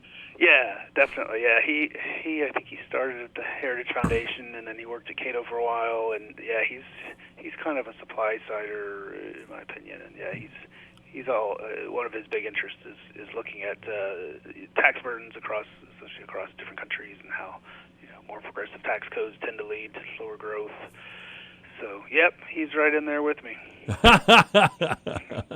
Dr. Dean Stanzel is our guest at AM 1400, KVFD, the voice of Fort Dodge. This one caught my eye, I got to tell you. This is from Reason Magazine. It's also on my Facebook page. Why raw butter producers are suing the FDA. Probably because the FDA needs to be sued every now and then. Yeah, so there are some regulations here that prevent some of these dairy companies from selling raw butter across state lines. And so if you take it across state lines, you've violated the rules, and so that's why they're suing them, to try to open up essentially commerce, right? Their ability to sell their product. And if you're in a small state and near the border, selling across the state lines would make a big difference to your bottom line. So yeah, I think it's one of those examples of this ridiculous sorts of regulations that they're probably not making a lot of sense, but are certainly causing trouble for businesses. Dr. Stansel also sends me what I'm beginning to call the outrage of the week. And this week, it's a man in Michigan who underpaid his property taxes by $8.41. The county seized his property and sold it, kept the profits. How can they do that? Well, so he made an error on his taxes. This guy's 83, by the way. Yeah, I know. And it was I believe it was a rental property that he was, using for income purposes. And so he underpaid by $500, and then he realized it, and so he sent them a check for $500. Well, it turns out the $841 is the interest owed over the time between when he figured out he had underpaid, and I guess he didn't know he had to pay interest, and so yeah, they unbeknownst to him, like I said, it was a rental property, he wasn't living in it, came in and seized it and sold it at auction and kept the money. And apparently this is not an unusual practice up there. I believe this was one of the suburban counties near Detroit. So yeah, it's probably not a good practice if you want to encourage people to move into that area, to be basically stealing their property. Well, it's a by God outrage is what it is. It is. It says in this article it's similar to civil asset for forfeiture laws, and it most certainly is.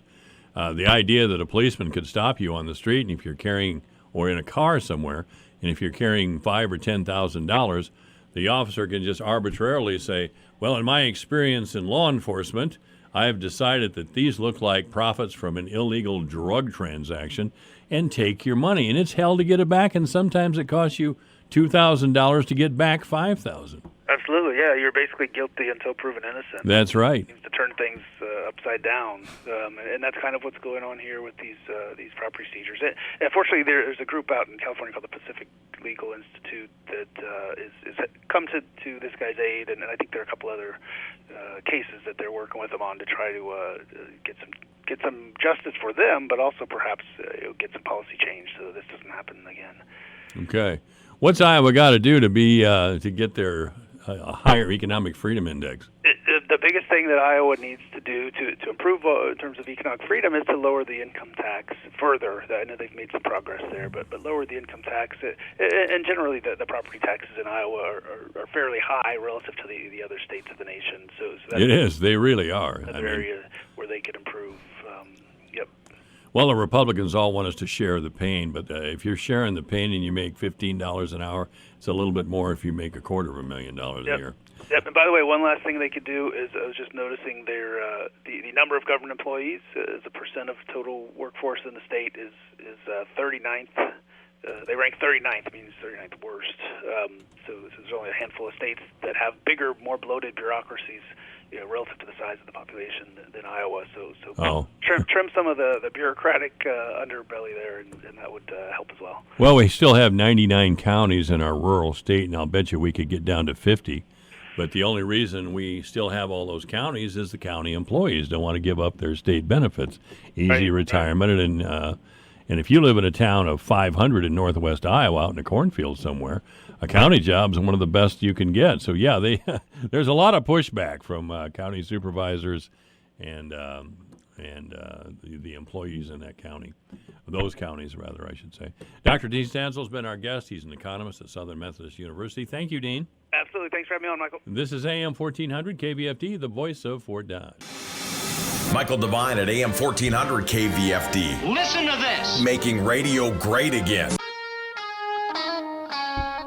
All right, this is AM 1400 KVFD, the voice of Fort Dodge. I'm the Doctor of Truth, of course. It's 3:31. The news is next.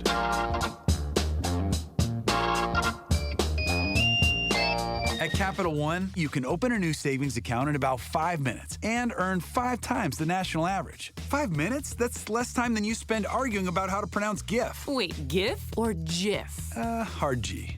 Less time than you spend trying to stick to your paleo diet. Resist the carbs. Ooh, brownies. No brownies. That's about 5 minutes to earn 5 times the national average savings rate. This is banking reimagined. Capital One, what's in your wallet? Terms apply. Rate comparison based on FDIC national rate. Capital One NA, member FDIC. Take the worry out of winter with the Winter Weather Advisor on the Voice of Fort Dodge, AM 1400 KVFD. We'll keep you informed on hazardous driving conditions, delays, cancellations, and closings. The Winter Weather Advisor is brought to you by Superior Siding, experts at siding, roofing, windows, and gutters. Superior Siding, providing you with the service you deserve. For more information, find Superior Siding at superiorsidingwindows.com. Take the worry out of winter with the Winter Weather Advisor on the Voice of Fort Dodge, KVFD. Ladies and gentlemen, are you ready? Alpha Media presents Elvis. That's right, Elvis is back. Alpha Media is proud to present the Elvis Rock and Remember Tribute Christmas Show with Joseph Hall. This special night of Christmas magic with Elvis will be Friday night, December 6th in the Cardiff Center at Fort Frenzy. Doors open at 5:30 and the Elvis Rock and Remember Tribute Christmas Show starts at 7. Tickets are $20 in advance or $25 at the door. Get your tickets now at Hy-Vee Fort Dodge, the Iowa Outdoor Store, Fort Frenzy, or get them at our Alpha Media studios. Bring the whole family to see this tribute to the King of Rock and Roll and enjoy this amazing Christmas show. The Elvis Rock and Remember Tribute Christmas Show is brought to you in part by United Bank of Iowa in Fort Dodge, Pocahontas, Rolfe, and Rockwell City, Advanced Heating and Cooling of Fort Dodge, North Central Iowa Supply and Hardware Hank of Humboldt, and Riley Armstrong Plumbing and Heating. The Elvis Rock and Remember Tribute Christmas Show is an Alpha Media event. Your news, your town, your station. KVFD News when it breaks. With your KVFD News Update, I'm Rob Jones. Temperatures are expected to plummet tonight into tomorrow with near-record cold temperatures expected. The low for tonight into tomorrow around 1 degree with wind chill values falling to around 10 below zero at times during that period. Snow is not expected, but do expect near-record cold temperatures. Democratic presidential candidate Kamala Harris was in Fort Dodge yesterday. She hosted a faith breakfast and spoke at Second Baptist Church before holding a meet and greet at River Hops Brewing. During her visit here, Harris talked about her stance on trade policy. The Harris administration trade policy is to export American products and not American jobs, to take into account as a priority any trade policy on the impact on farmers, on American businesses, on American manufacturing. With renewable fuel standards continuing to be a hot-button issue here in Iowa, Harris commented on that as well. We will respect the fact that renewable fuel standards have a reason. We have a reason for having them intact. It will not be about giving subsidies to big oil companies.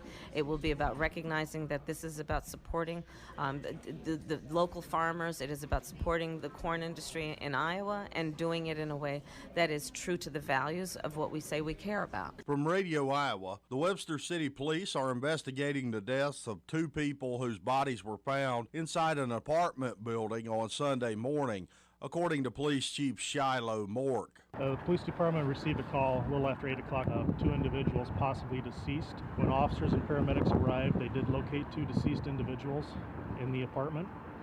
We're still conducting interviews and notifying family members. Chief Mork said there is no indication the public is in any danger, and the names of the individuals who were found deceased have not been released. In sports, high school football state quarterfinal action from Friday night, the South Central Calhoun Titans fall and conclude their season, losing at Van Meter 10-6. The Titans finished their season 10-1 on the year and claimed a district championship. Algona cruised past Greene County 48-15 to earn a trip to the state semifinals. Algona coach Andy Jacobson was a guest on the Hy-Vee Fort Dodge Coaches Corner Show on Sunday 99.7 Saturday. and had this to say about his team's win. Just really happy for our kids and being able to spend another week with them and continue to work to get better. Algona improves their record to 11-0 on the season. Greene County finishes at 9-2. To hear the full interview with Coach Jacobson from Algona, go to our website, yourportdodge.com. For KVFD from the Jerry Sheeter Newsroom, I'm Rob Jones. Here's the AM 1400 KVFD weatherology forecast. Chance of flurries this afternoon, otherwise mainly cloudy skies. Highs level off around 18, northwesterly winds 10 to 20 miles per hour. Mainly clear skies and quiet tonight, lows around 1 above. Mainly clear skies and quiet again tomorrow, high temperatures reach up to 22. About an inch of snow Wednesday. From the Weatherology Weather Center, I'm meteorologist Jennifer Wojcicki. Currently, it's 15. Here's a look at how the markets closed today. December corn down 4 cents at $3.73 1/4. March down 4 1/2 at $3.82. May down 4 3/4 at $3.88 3/4. July corn down 4 3/4 at $3.95. November soybeans down 14 1/2 at $9.05. January down 14 at $9.17. March down 13 1/2 at $9.30 1/2. May down 12 3/4 at $9.42 3/4. December wheat down 4 1/2 at $5.05 3/4. Soybean meal down $4.30 a ton at $300.60. December live cattle up 62 cents at $119.87. February up 65 at $125.67. November feeders up 57 at $147.57. January up $125 at $147.12. December lean hogs down 82 cents at $63.30. February down 17 at $73.72. I'm Dwayne Murli. Calorie counts on menus don't always lead us to making healthier dietary choices. I'm Julie Harker with Healthy Living on Brownfield. Last year, the FDA required any restaurant with 20 or more locations to display the calorie content of every food item on their menus. The labeling aims to help consumers make healthier choices in restaurants and fast food chains for long-term reductions in obesity and related chronic diseases. The new study in the British Medical Journal found that people ate less calories after menus started posting the numbers, but that change didn't last. For example, customers at fast food chains in Louisiana, Mississippi, and Texas ordered 60 fewer calories per transaction when the figures were first displayed. But after a year of labeling, the estimated decrease dropped to 23 calories per transaction. Researchers say the initial drop in calories was driven by people buying less side items and purchasing lower calorie items. Overall, labeling led to a small decrease in calories per transaction in a sample of about 100 fast food restaurants, but that was followed by a gradual weekly increase. The study concludes that calorie labeling alone might not be enough to make sustainable reductions in how many calories we take in at fast food restaurants.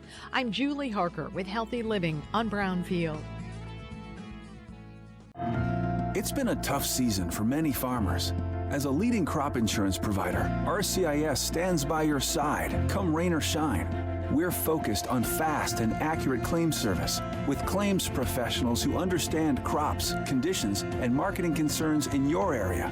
When it comes to helping you weather the storm, we've got this. Ask your crop insurance agent about RCIS or visit rcis.com today.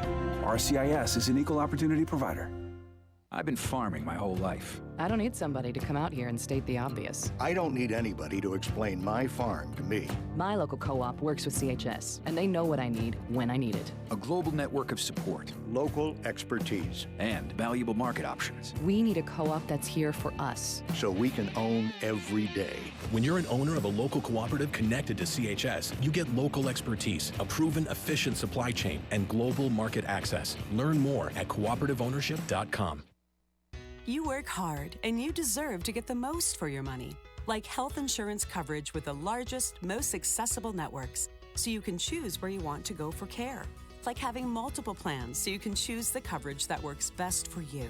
Mostly, you deserve to have the health insurance expertise Iowans have been trusting for over 80 years. Wellmark Blue Cross and Blue Shield. To find the small business or individual plan that's right for you, talk to your local agent about Wellmark today. Get started at wellmark.com. Have you ever wondered how the brain works? What makes us tick? Join me, Greg Woods, every Wednesday morning for all the latest news on the brain, on aging, and the science behind it all. It's The Mind Boggles, every Wednesday morning at 8:30 on AM 1400 KVFD. With my family, there's a lot of us and a lot of gifts to mail. So it's great I can get the shipping boxes I need delivered to me for free. It's just me and my dog Bella, but we still have so many holiday cards to send out. Luckily, the USPS online store has tons of options. Right, Bella? However big your family is, the United States Postal Service goes the extra mile to bring your holidays home. Learn more at USPS.com/season. And with informed delivery notifications, get a digital preview of your mail before it arrives. United States Postal Service. Priority you. Last year, you helped give hundreds of kids the best Christmas memory they may ever have, a shiny new bike. This year, we hope to bring a smile to even more little faces. Bikes for Tykes is back. We're collecting brand new bikes for less fortunate kids in Webster, Wright, Humboldt, Hamilton, and Pocahontas counties for Christmas. And we need your help again. Can you, your group or organization, or your business provide a bike for a Tyke? Now through December 13th, drop off your new bikes or cash donations at Fort Dodge Ford or here at our studios. All bikes will be displayed in the showroom of Fort Dodge Ford until we distribute them to kids served by Upper Des Moines Opportunity. Bikes for Tykes is sponsored by R&J Material Handling, W&H Co-op, and Fort Dodge Ford Toyota. Help give a child a memory that will last forever. A shiny new bike under the tree on Christmas morning. Bikes for Tykes. It's our Christmas wish at this Alpha Media station. It's genetics. It's what you are, who you are, what you're made of. It's agronomy, local knowledge of your land and having the tools to put the right product in the right place. It's built on service, with trust, grit, and determination. Because what it takes to make the best product is a lot like what it takes to make a farmer. Golden Harvest, rooted in genetics, agronomy, and service. Talk to your local Golden Harvest seed advisor or visit goldenharvestseeds.com. More choices, more money. Bayer Plus Rewards is a new kind of rewards program, one that lets you call the shots. Choose from our broad portfolio of high-performance products. Earn more money on the eligible products that are right for your farm. Use our new portal to see your purchases, track your rewards, and decide how you want to use them. That's how we're putting more control in your hands. That's the plus. Sign in and earn big with Bayer Plus Rewards. Visit mybayerplus.com to sign up today. See program terms and conditions for full details. More choices, more money. Bayer Plus Rewards is a new kind of rewards program, one that lets you call the shots. Choose from our broad portfolio of high-performance products. Earn more money on the eligible products that are right for your farm. Use our new portal to see your purchases, track your rewards, and decide how you want to use them. That's how we're putting more control in your hands. That's the plus. Sign in and earn big with Bayer Plus Rewards. Visit mybayerplus.com to sign up today. See program terms and conditions for full details. Like now with the late harvest, we're seeing quite a few ear rot resulting in elevated mycotoxin issues in corn. Isn't it true that we had more of a tar spot problem in 18 than we did this year? Yeah, we sure did. You know, when we look at the overall incidence across the state, the occurrence was pretty much in the same locales that we saw in 2018. It was widespread in the fact that you could go into many cornfields and find some tar spot there, but you're exactly right in that, you know, compared to 2018, the 2019 severity level was much, much less, meaning that the yield losses that we'll see for, you know, as a result of tar spot are not going to be what they were in 2018. But 19 had its own challenges, mostly weather. It's certainly been a challenge. Our research program is challenged right now. We're still struggling to try to get plots harvested and try to get some data out of some stuff. What can and what should the farmers do if they're still bringing that crop in, and also just getting it in without losing so much on the ground because of standability? I've been trying to tell people if they can, try to get at it and get it out and dry it as quick as they can. And I realize there's a lot of logistical issues there, but really timely harvest or as quick as we can is going to be one of the best ways to manage the problem. Aside from that, you know, don't be afraid to test. We have in our 83646 publication, our Wisconsin Pest Management Field Crops Guide, we have a list of labs that can test for mycotoxins in that publication. And don't be afraid afraid to pull your own sample, you don't have to rely on the elevators to tell you what the vomitoxin levels are. You can pull your own sample, send it off to get tested to know what you have and what you're working with. If you see really damaged grain, you know you're in a field where it's just looking like you got a lot of ear rot and stuff, you might consider segregating that grain from some of your better grains so you're not contaminating the good stuff either. That's Dr. Damon Smith. I'm Larry Lee with Managing for Profit on Brownfield. Hi, this is Gary Rima, the voice of the University of Northern Iowa Panthers, and this is the home for Panther Sports, the voice of Fort Dodge, KVFD, Fort Dodge. Michael Devine at AM 1400 KVFD. Listen to this. Making radio great again.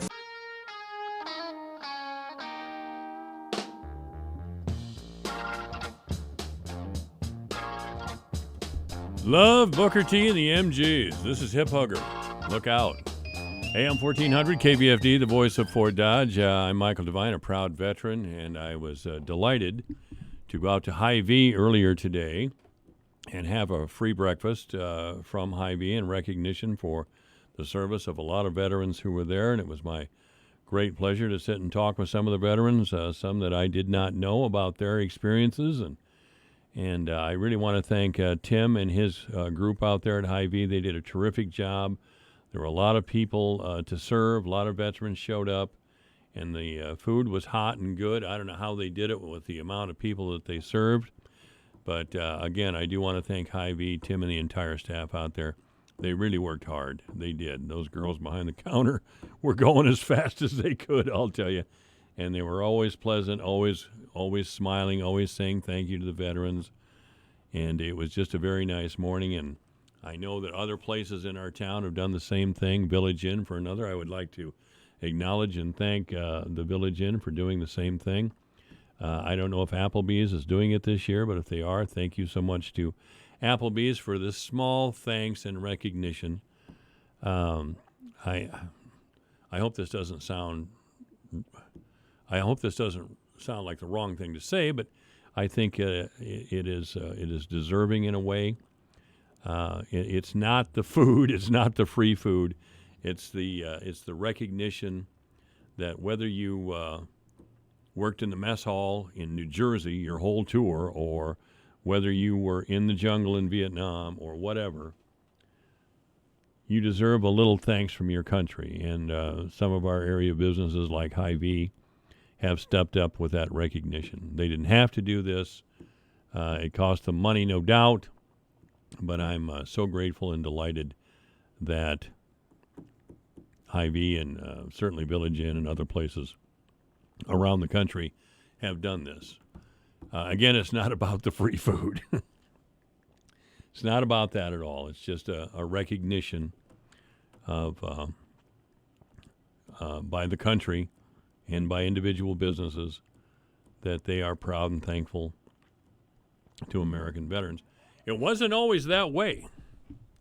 It wasn't always that way. I've probably mentioned on the air before, I was coming off the camp in California, probably 1971, 72 maybe. I was riding a bicycle. We didn't make a lot of money in those days, and a bicycle is what I could afford. And I was in uniform. I was in my utilities, as we used to call them. And I was just on my way to my trailer, a couple miles off base. That's all I was doing. And there were protests, anti-war protests, right outside the gate. They were not allowed to be on base property, but they could be across the road and those things. Well, when they saw me, some of them started calling me a baby killer, which was an insult and an outrageous slander that was going around at the time. And their faces were just contorted with hatred. That's what struck me most of all. I was just a 20-year-old kid, and there were some pretty girls there that I would have liked to have talked to. But those pretty girls, their face was contorted with bitterness and hatred, and they were calling me these terrible, terrible names. I thought to myself, I'm from Algona, Iowa. I'm serving my country. I would never think of doing anything like that. But again, they were so full of hatred and self-righteous hatred that they thought that was the right thing to do. I guess that's why it really is a significant moment in my life that a group of people could be so mean-spirited and hateful and self-righteous to do something like that to really just a kid. And I'm not the only one it happened to, by the way. A couple of the guys with a little more crust than I did, they'd actually go across the road and want to fight these guys, but that wasn't the right way to go. But I guess that's why I could never be like them. Now, I'm not thrilled that Donald Trump is president of the United States. But I will not associate myself and I will not support those who have heaped such hatred on Donald Trump, because you cannot separate the man from the office. Nobody is saying you have to respect the man, but you have tarnished the office of the presidency in such a way I don't think there's any going back. How do we go back after all this ugliness? How do we go back? Robert De Niro, boy, that guy needs a script all the time, because all he can do is F-bomb and act like he really said something significant. One of the greatest actors of my generation, acting that way. Apparently, respect is an obsolete concept. And without respect, we're in trouble. We cannot be a country without the feeling that we all have a right to think and believe as we wish. We cannot have a country as we have known our country without that important idea.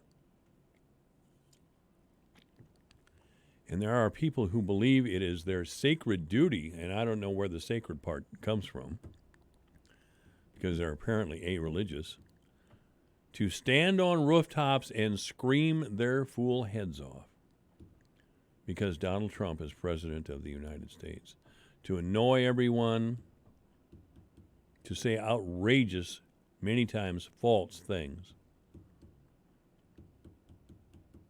Even Barack Obama called out some people on this.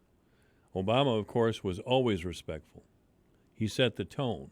Trump didn't, quite frankly. But the childishness and the meanness of those opposed to the presidency of Donald Trump has caused a real possibility that Trump may be reelected. All those people on that debate stage, all the Democratic candidates for the presidential nomination of the Democratic Party, have ripped into Trump for some reason or another. And I'm not saying he doesn't deserve criticism. My God, he's crude and he's embarrassing. But this sort of thing, this unrestrained ugliness and selfishness, is just grotesque to watch. It was my great pleasure to go to Second Baptist Church again on Sunday, this time to be part of a meet and greet of Senator Kamala Harris. Sherry Washington, of course, invited me over, very kind of her. And the people at Second Baptist are always very welcoming to me. As I was going out the door, a man came up to me and shook my hand and said, "You come back anytime. You don't have to just come here when there's a day of prayer like there was the Sunday before last, or somebody like Senator Kamala Harris, who was running for president. You just come back whenever you want to. Come back often." And I thought that was such a Christian thing to do. A Christian greeting. Come back to our church. We enjoy having you here. That was really nice. And, you know, I think I will. I have gone to the Second Baptist Church for reasons over the years. For reasons, I mean I had a specific reason to go there. It was a funeral or something. But I have not been a regular attendee just because I felt the need to go to church. I think the next time I do feel the need to go to church, I'll visit Second Baptist. They got something going on down there. They have something going on down there. Name me another church in our town who has recognized the sad state of our country, as I was just talking about a moment ago, and came together to have a day of prayer. The day of prayer that I attended just a week ago, over a week ago yesterday, no one was condemned. No party, political figure was vilified or supported. It was a gathering of Christian people who knew there were a lot of problems in the neighborhood, and they came together to pray and promise to work for better. Promise to work for a better day. I think other churches in our town should follow that example. Yes, we've had problems in our town. We have people being killed. We have anger and rage and a drug problem. A large portion of our town lives in poverty. I mean, 40% of the students in school at Fort Dodge Senior High School and in grade schools live in a single-parent household. 95% of those kids live with their mother. 61%, again, of the kids in school are eligible for free and reduced meals. I heard last night on 60 Minutes that from Jamie Dimon, no less, that 40% of the people in the United States of America are trying to live on $15 an hour or less. That's 40%. Yet we have people like Bill Gates, who's worth $113 billion, equivocating about whether he would support the Democratic Party if Elizabeth Warren was at the top of the ticket. As a matter of fact, he's not the only one. Jamie Dimon, who's a relative pauper at $1.7 billion, has made the same threat. Jeff Bezos, a mere $13 billion. Oh yes, they're concerned about the rise of Elizabeth Warren, and believe me, if they're worried, Hillary Clinton and that group are worried as well. That's ridiculous. I mean, 40% of the country, $15 or less, and these guys, apparently 400 people control more wealth than the rest of the country. 400. Is this capitalism? Because if it is, I'm opposed to capitalism. Is this what the free market brings us? Are these? Is this the glorious freedom-giving free market? Poverty for a huge swath of the country and untold, obscene wealth for a very small part? That's the free market? That's the promise of freedom through capitalism? Somebody's going to have to explain that to me a little more, because I'm not buying it. Lenin said, give the capitalists enough rope and they'll hang themselves. I think the capitalists are hanging themselves. A lot of you remember what our town used to be like when we had a unionized workforce. Prosperity is the word that comes to mind. Look around you now. It's 4 o'clock. You're listening to KVFD in Fort Dodge, Iowa.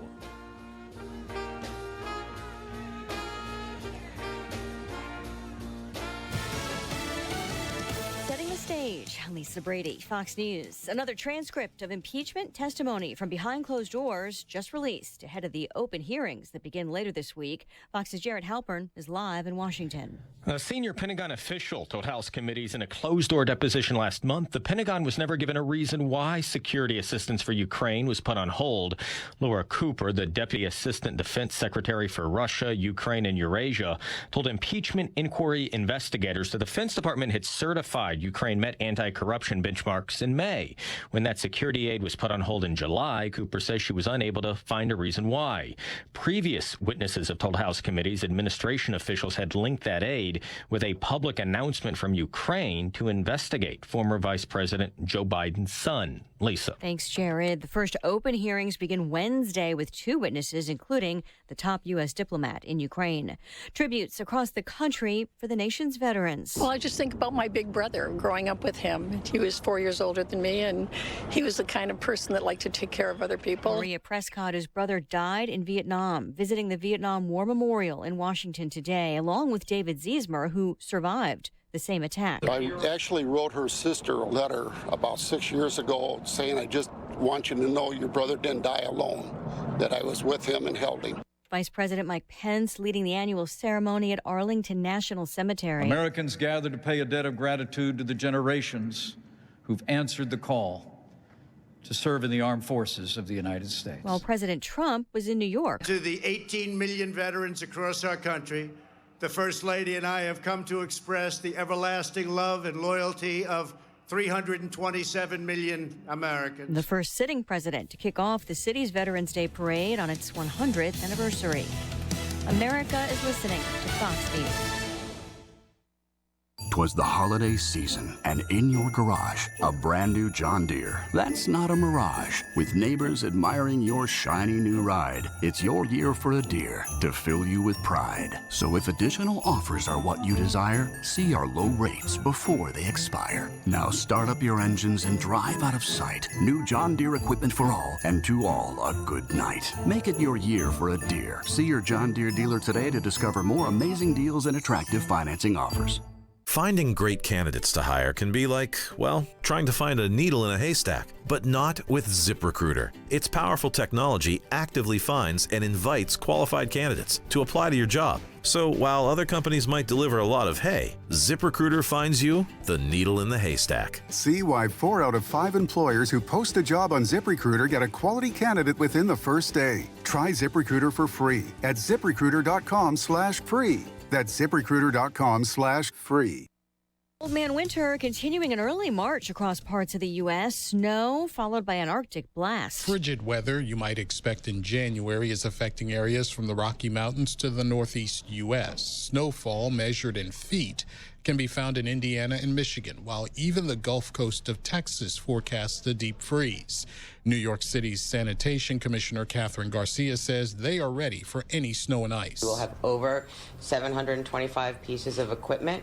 We also have 318,000 tons of salt on hand for this event. In Chicago, falling snow led to canceled flights. Forecasters say expect new temperature records on Tuesday as lows in some states dip into single digits. Fox's Gernal Scott. Thousands of pounds of pizza toppings are being recalled over possible listeria contamination. The brand Ezzo Sausage Company, including in the recall sliced pepperoni, chopped pepperoni, and sausage produced on October 29th and 30th and November 5th and shipped to distribution centers in Indiana and Ohio. Some of the recalled Ezzo meats also carry the names Angie's, Flyers, Giantonio, and Giuseppe's. The USDA says there's been no reports of illnesses related to the affected products. Fox's Jeff Manasso. The Twitter CEO giving Facebook a round of applause. Facebook-owned Instagram unveiling plans to start hiding like counts for a small portion of users in the U.S. Twitter CEO Jack Dorsey, a fan of the trial, calling it a great step. Dorsey is no stranger to trolling Facebook, increasing pressure on the tech rival by banning political ads on Twitter, bashing the social network for not doing the same, and poking fun of Facebook, changing its corporate logo. Fox's Kristen Goodwin. Instagram's been testing hiding like counts in several countries as part of an effort to make the site healthier and less stressful. Lisa Brady. This is Fox News. Your news, your town, your station. KVFD News when it breaks. With your KVFD News update, I'm Rob Jones. Temperatures are expected to plummet tonight into tomorrow with near-record cold temperatures expected. The low for tonight into tomorrow around 1 degree with wind chill values falling to around 10 below zero at times during that period.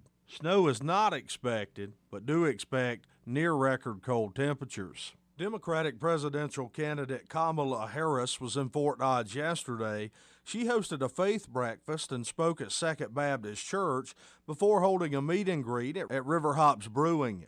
During her visit here, Harris talked about her stance on trade policy. The Harris administration trade policy is to export American products and not American jobs, to take into account as a priority any trade policy on the impact on farmers, on American businesses, on American manufacturing. With renewable fuel standards continuing to be a hot-button issue here in Iowa, Harris commented on that as well. We will respect the fact that renewable fuel standards have a reason. We have a reason for having them intact. It will not be about giving subsidies to big oil companies.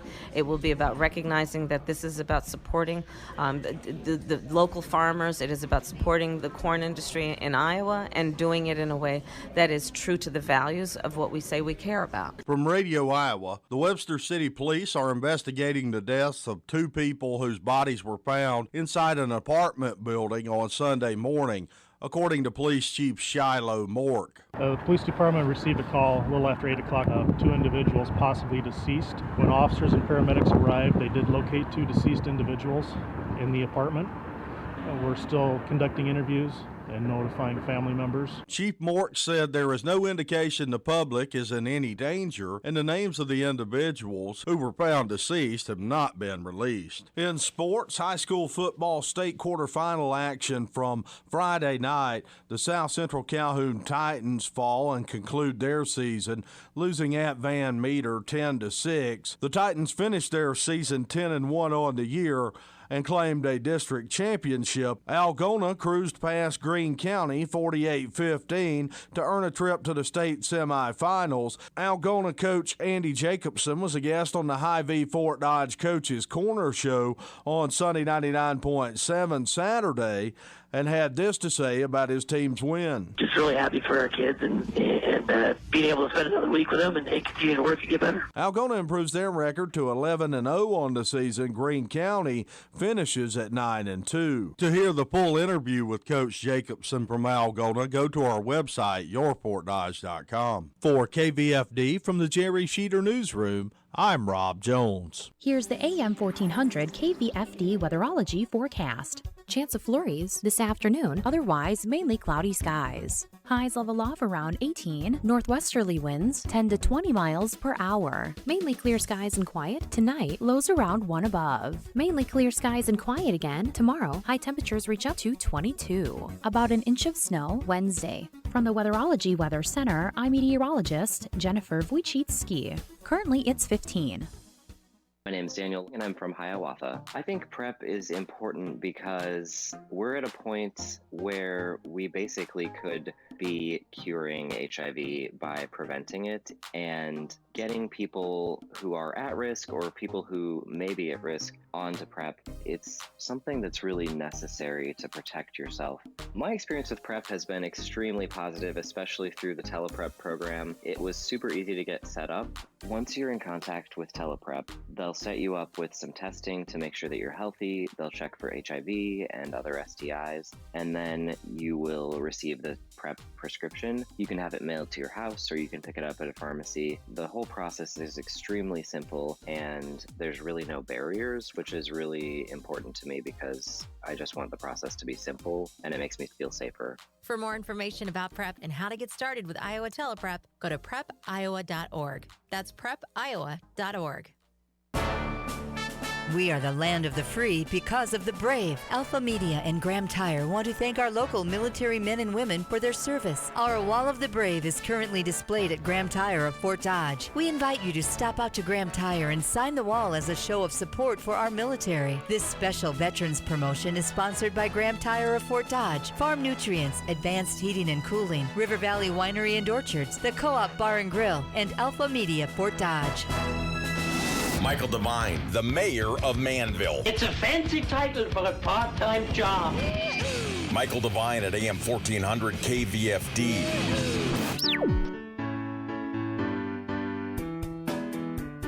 This week on the Iowa Watch Connection. But honestly, we don't care who's driving the bus. We just want the bus to be moving. Iowa's small towns and rural areas are rethinking things. These people are so dedicated to helping these communities rebuild, and it just inspires you. But that doesn't mean it's easy. Once I fell in love with it and knew what it could do for the town, It was the most noble, it felt like, of efforts because it's the one thing I could do that would move the needle the most. Rural and small town redevelopment, our topic this week. The Iowa Watch Connection is presented by the Iowa Center for Public Affairs Journalism, online at iowawatch.org. Here is Jeff Stein. Ask someone from the east or west coast about Iowa, and they no doubt will describe rural areas dedicated to agriculture, along with small towns and quaint courthouse squares. That's traditionally been a big part of the Iowa lifestyle experience, but it's hardly all there is. Obviously, Iowa's cities of size increasingly resemble cities of size in any other state, and one large shopping mall does tend to look like another. Preserving the idyllic rural way of life is more of a challenge these days. Small towns that are located near larger cities often find it hard to attract and keep businesses to populate a downtown district. And in a world of online shopping, the problem is made worse. A variety of efforts are underway to help Iowa's smaller towns not only survive, but thrive. Bill Menner is the executive director of the Iowa Rural Development Council, which has hosted summits each of the past 2 years designed for community leaders to come together to discuss their future. I think it's important to note that sometimes the catalyst can be the person who drives the team. It may not be the mayor or the city manager or the chamber director, but it may be a community member who has either attended in the past or heard about the summit who says, you know what, I think we should do this, and they go ahead and put a team together themselves. They don't have to have the official stamp of approval from the city. They're a community leader, and they're taking that approach. Now, hopefully when they go back, they're going to sit down with the mayor or the city manager or the chamber director and start these conversations. But honestly, we don't care who's driving the bus. We just want the bus to be moving. Those springtime summits are unique as attendees cannot just come alone. Groups of 3 people from communities of no greater than 9,000 population participate to make sure ideas have a broader base of support. The state's Empower Rural Iowa initiative is also placing greater focus on the need to bolster Iowa's non-urban areas. Growing, investing, and connecting. And they can be defined a lot of different ways. She initially defined them as broadband, housing, and rural leadership. That's not always going to be the same, and I think what this task force is going to do now that they have made their initial recommendations, now that some of those recommendations were turned into legislation and passed and the governor is signing them, is that they can now sit down and think strategically about, okay, housing, broadband, rural leadership, we haven't solved those problems, but we've come up with some recommendations. What's next? And if you go by some of the comments by people at the Rural Summit, some issues that could emerge are, we did have a workshop on daycare. Daycare is still a huge challenge in rural communities. We heard about health care, whether it's access to health care or recruiting providers to rural communities. There are a whole bunch of health care related issues that could very well emerge and that would be appropriate for Empower Rural Iowa to take on if they so chose. We heard about water quality. We also heard about agriculture itself, the business of agriculture. Rural development, lowercase rural development, often doesn't deal with agriculture. It deals with the value-added elements and the implications of agriculture on communities and vice versa. But a number of people pointed out that small towns and agriculture are so linked, so closely linked, that it's almost odd that there's not a discussion somehow of some element of agriculture. So maybe that's something that comes up in discussion. But these are all things that have to do with quality of life, with the willingness of people to live in small towns, to keep them here, to bring them back, to create institutions that support them, whether it's schools or hospitals or fire departments, churches, and the governor has given us a platform to really dig deeper into these issues and pull more partners in. That's the thing that's most exciting, is that because of the governor's focus on this and her partnership with us, that's brought more people into the Rural Development Council who have said, this is important to us. How do we get involved?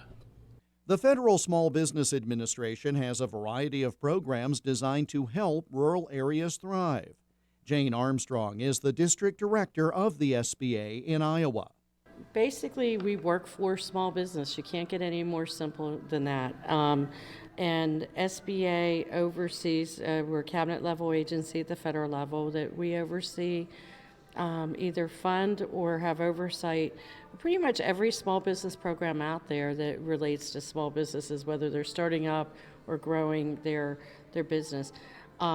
People sometimes forget that every single corporation got their start as a small business in a garage around a kitchen table, just like everybody else. And, SBA programs have helped companies like Apple, Intel, Federal Express, Nike, Ben & Jerry's, Under Armour, you name it, they got started with SBA programs. So we're very proud of that, and but we work with businesses all over the country, all over Iowa, in urban areas and metropolitan areas to our smallest towns. Rural America is especially important to SBA, and we have a partnership that we work closely. We always have, but now we have a formalized partnership with USDA Rural Development. We have our programs, we really have tried to align them, and we do a lot of referrals back and forth. We're doing a lot of programming together. But, our roles, and I come from, I spent a lot of years working in rural areas with rural microenterprise and aquaculture industry and especially food production. So rural is very, very close to me, helping our smallest towns survive, not only survive, but to thrive. And so, this is something very close to my heart personally, and that is very important to SBA. We're very involved with the Rural Development Council, and so it's just a natural fit. Our offices might be in Des Moines and Cedar Rapids, but that's just an address. I'm always in my car somewhere in 99 counties, and you can bet that it's always in rural areas. Prior to directing the Iowa Rural Development Council, Bill Menner served as the USDA Iowa Rural Development State Director for 8 years. I asked him if he was optimistic about the future. I think I'm optimistic because it's so obvious that people in small towns care about the future of their communities. They're all invested. And then when you start seeing new generations of leaders emerge, you see new partnerships come about. You see projects like what we saw in Jefferson, with the software developer coming in, partnering with the community and targeting high school kids and training them to be the next generation of coders, or communities that are undertaking other innovations with philanthropy. There's really cool stuff going on out there, and the biggest challenge is we don't do a good enough job telling the story. So that's why there is this myth out there that rural America is dying, that rural towns in Iowa are going away, and it's because we don't beat our chests enough and we don't proclaim, here are the great things we're doing, and here are the young people that are moving back. And you can look at the demographics and you can look at the charts and you can say, nope, you're losing population. Well, maybe we are, but not everywhere. There are places that are changing, and those places that aren't going down, or that are at least stemming the tide, are doing it because they're being really, really proactive and really innovative, and they're trying new things. And when you're dealing with a town of 1,500 people, a small change can have a huge impact. If you make a small change in Des Moines or Cedar Rapids or Waterloo, you may see a ripple, but you can make a small change in a small town and have a huge impact in the end. And that's what we're seeing in some of these places. When we come back, we'll tell you the story of one revitalization project that reclaimed a building with a storied history, giving it new life and a new spark to a downtown region. That's next, as the Iowa Watch Connection continues. Ladies and gentlemen, are you ready? Alpha Media presents Elvis. That's right, Elvis is back. Alpha Media is proud to present the Elvis Rock and Remember Tribute Christmas Show with Joseph Hall. This special night of Christmas magic with Elvis will be Friday night, December 6th in the Cardiff Center at Fort Frenzy. Doors open at 5:30 and the Elvis Rock and Remember Tribute Christmas Show starts at 7. Tickets are $20 in advance or $25 at the door. Get your tickets now at Hy-Vee Fort Dodge, the Iowa Outdoor Store, Fort Frenzy, or get them at our Alpha Media Studios. Bring the whole family to see this tribute to the King of Rock and Roll and enjoy this amazing Christmas show. The Elvis Rock and Remember Tribute Christmas Show is brought to you in part by United Bank of Iowa in Fort Dodge, Pocahontas, Rolfe, and Rockwell City, Advanced Heating and Cooling of Fort Dodge, North Central Iowa Supply and Hardware Hank of Humboldt, and Riley Armstrong Plumbing and Heating. The Elvis Rock and Remember Tribute Christmas Show is an Alpha Media event. Michael Devine, the mayor of Manville. It's a fancy title for a part-time job. Michael Devine at AM 1400 KVFD.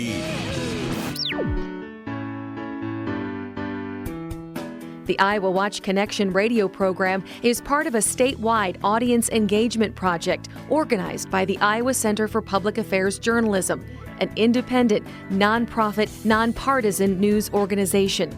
The center is dedicated to producing high-quality investigative and community affairs journalism in Iowa, while also training journalism students to do this work at a high ethical level. The center is found online at iowawatch.org. Welcome back to the Iowa Watch Connection. I'm Jeff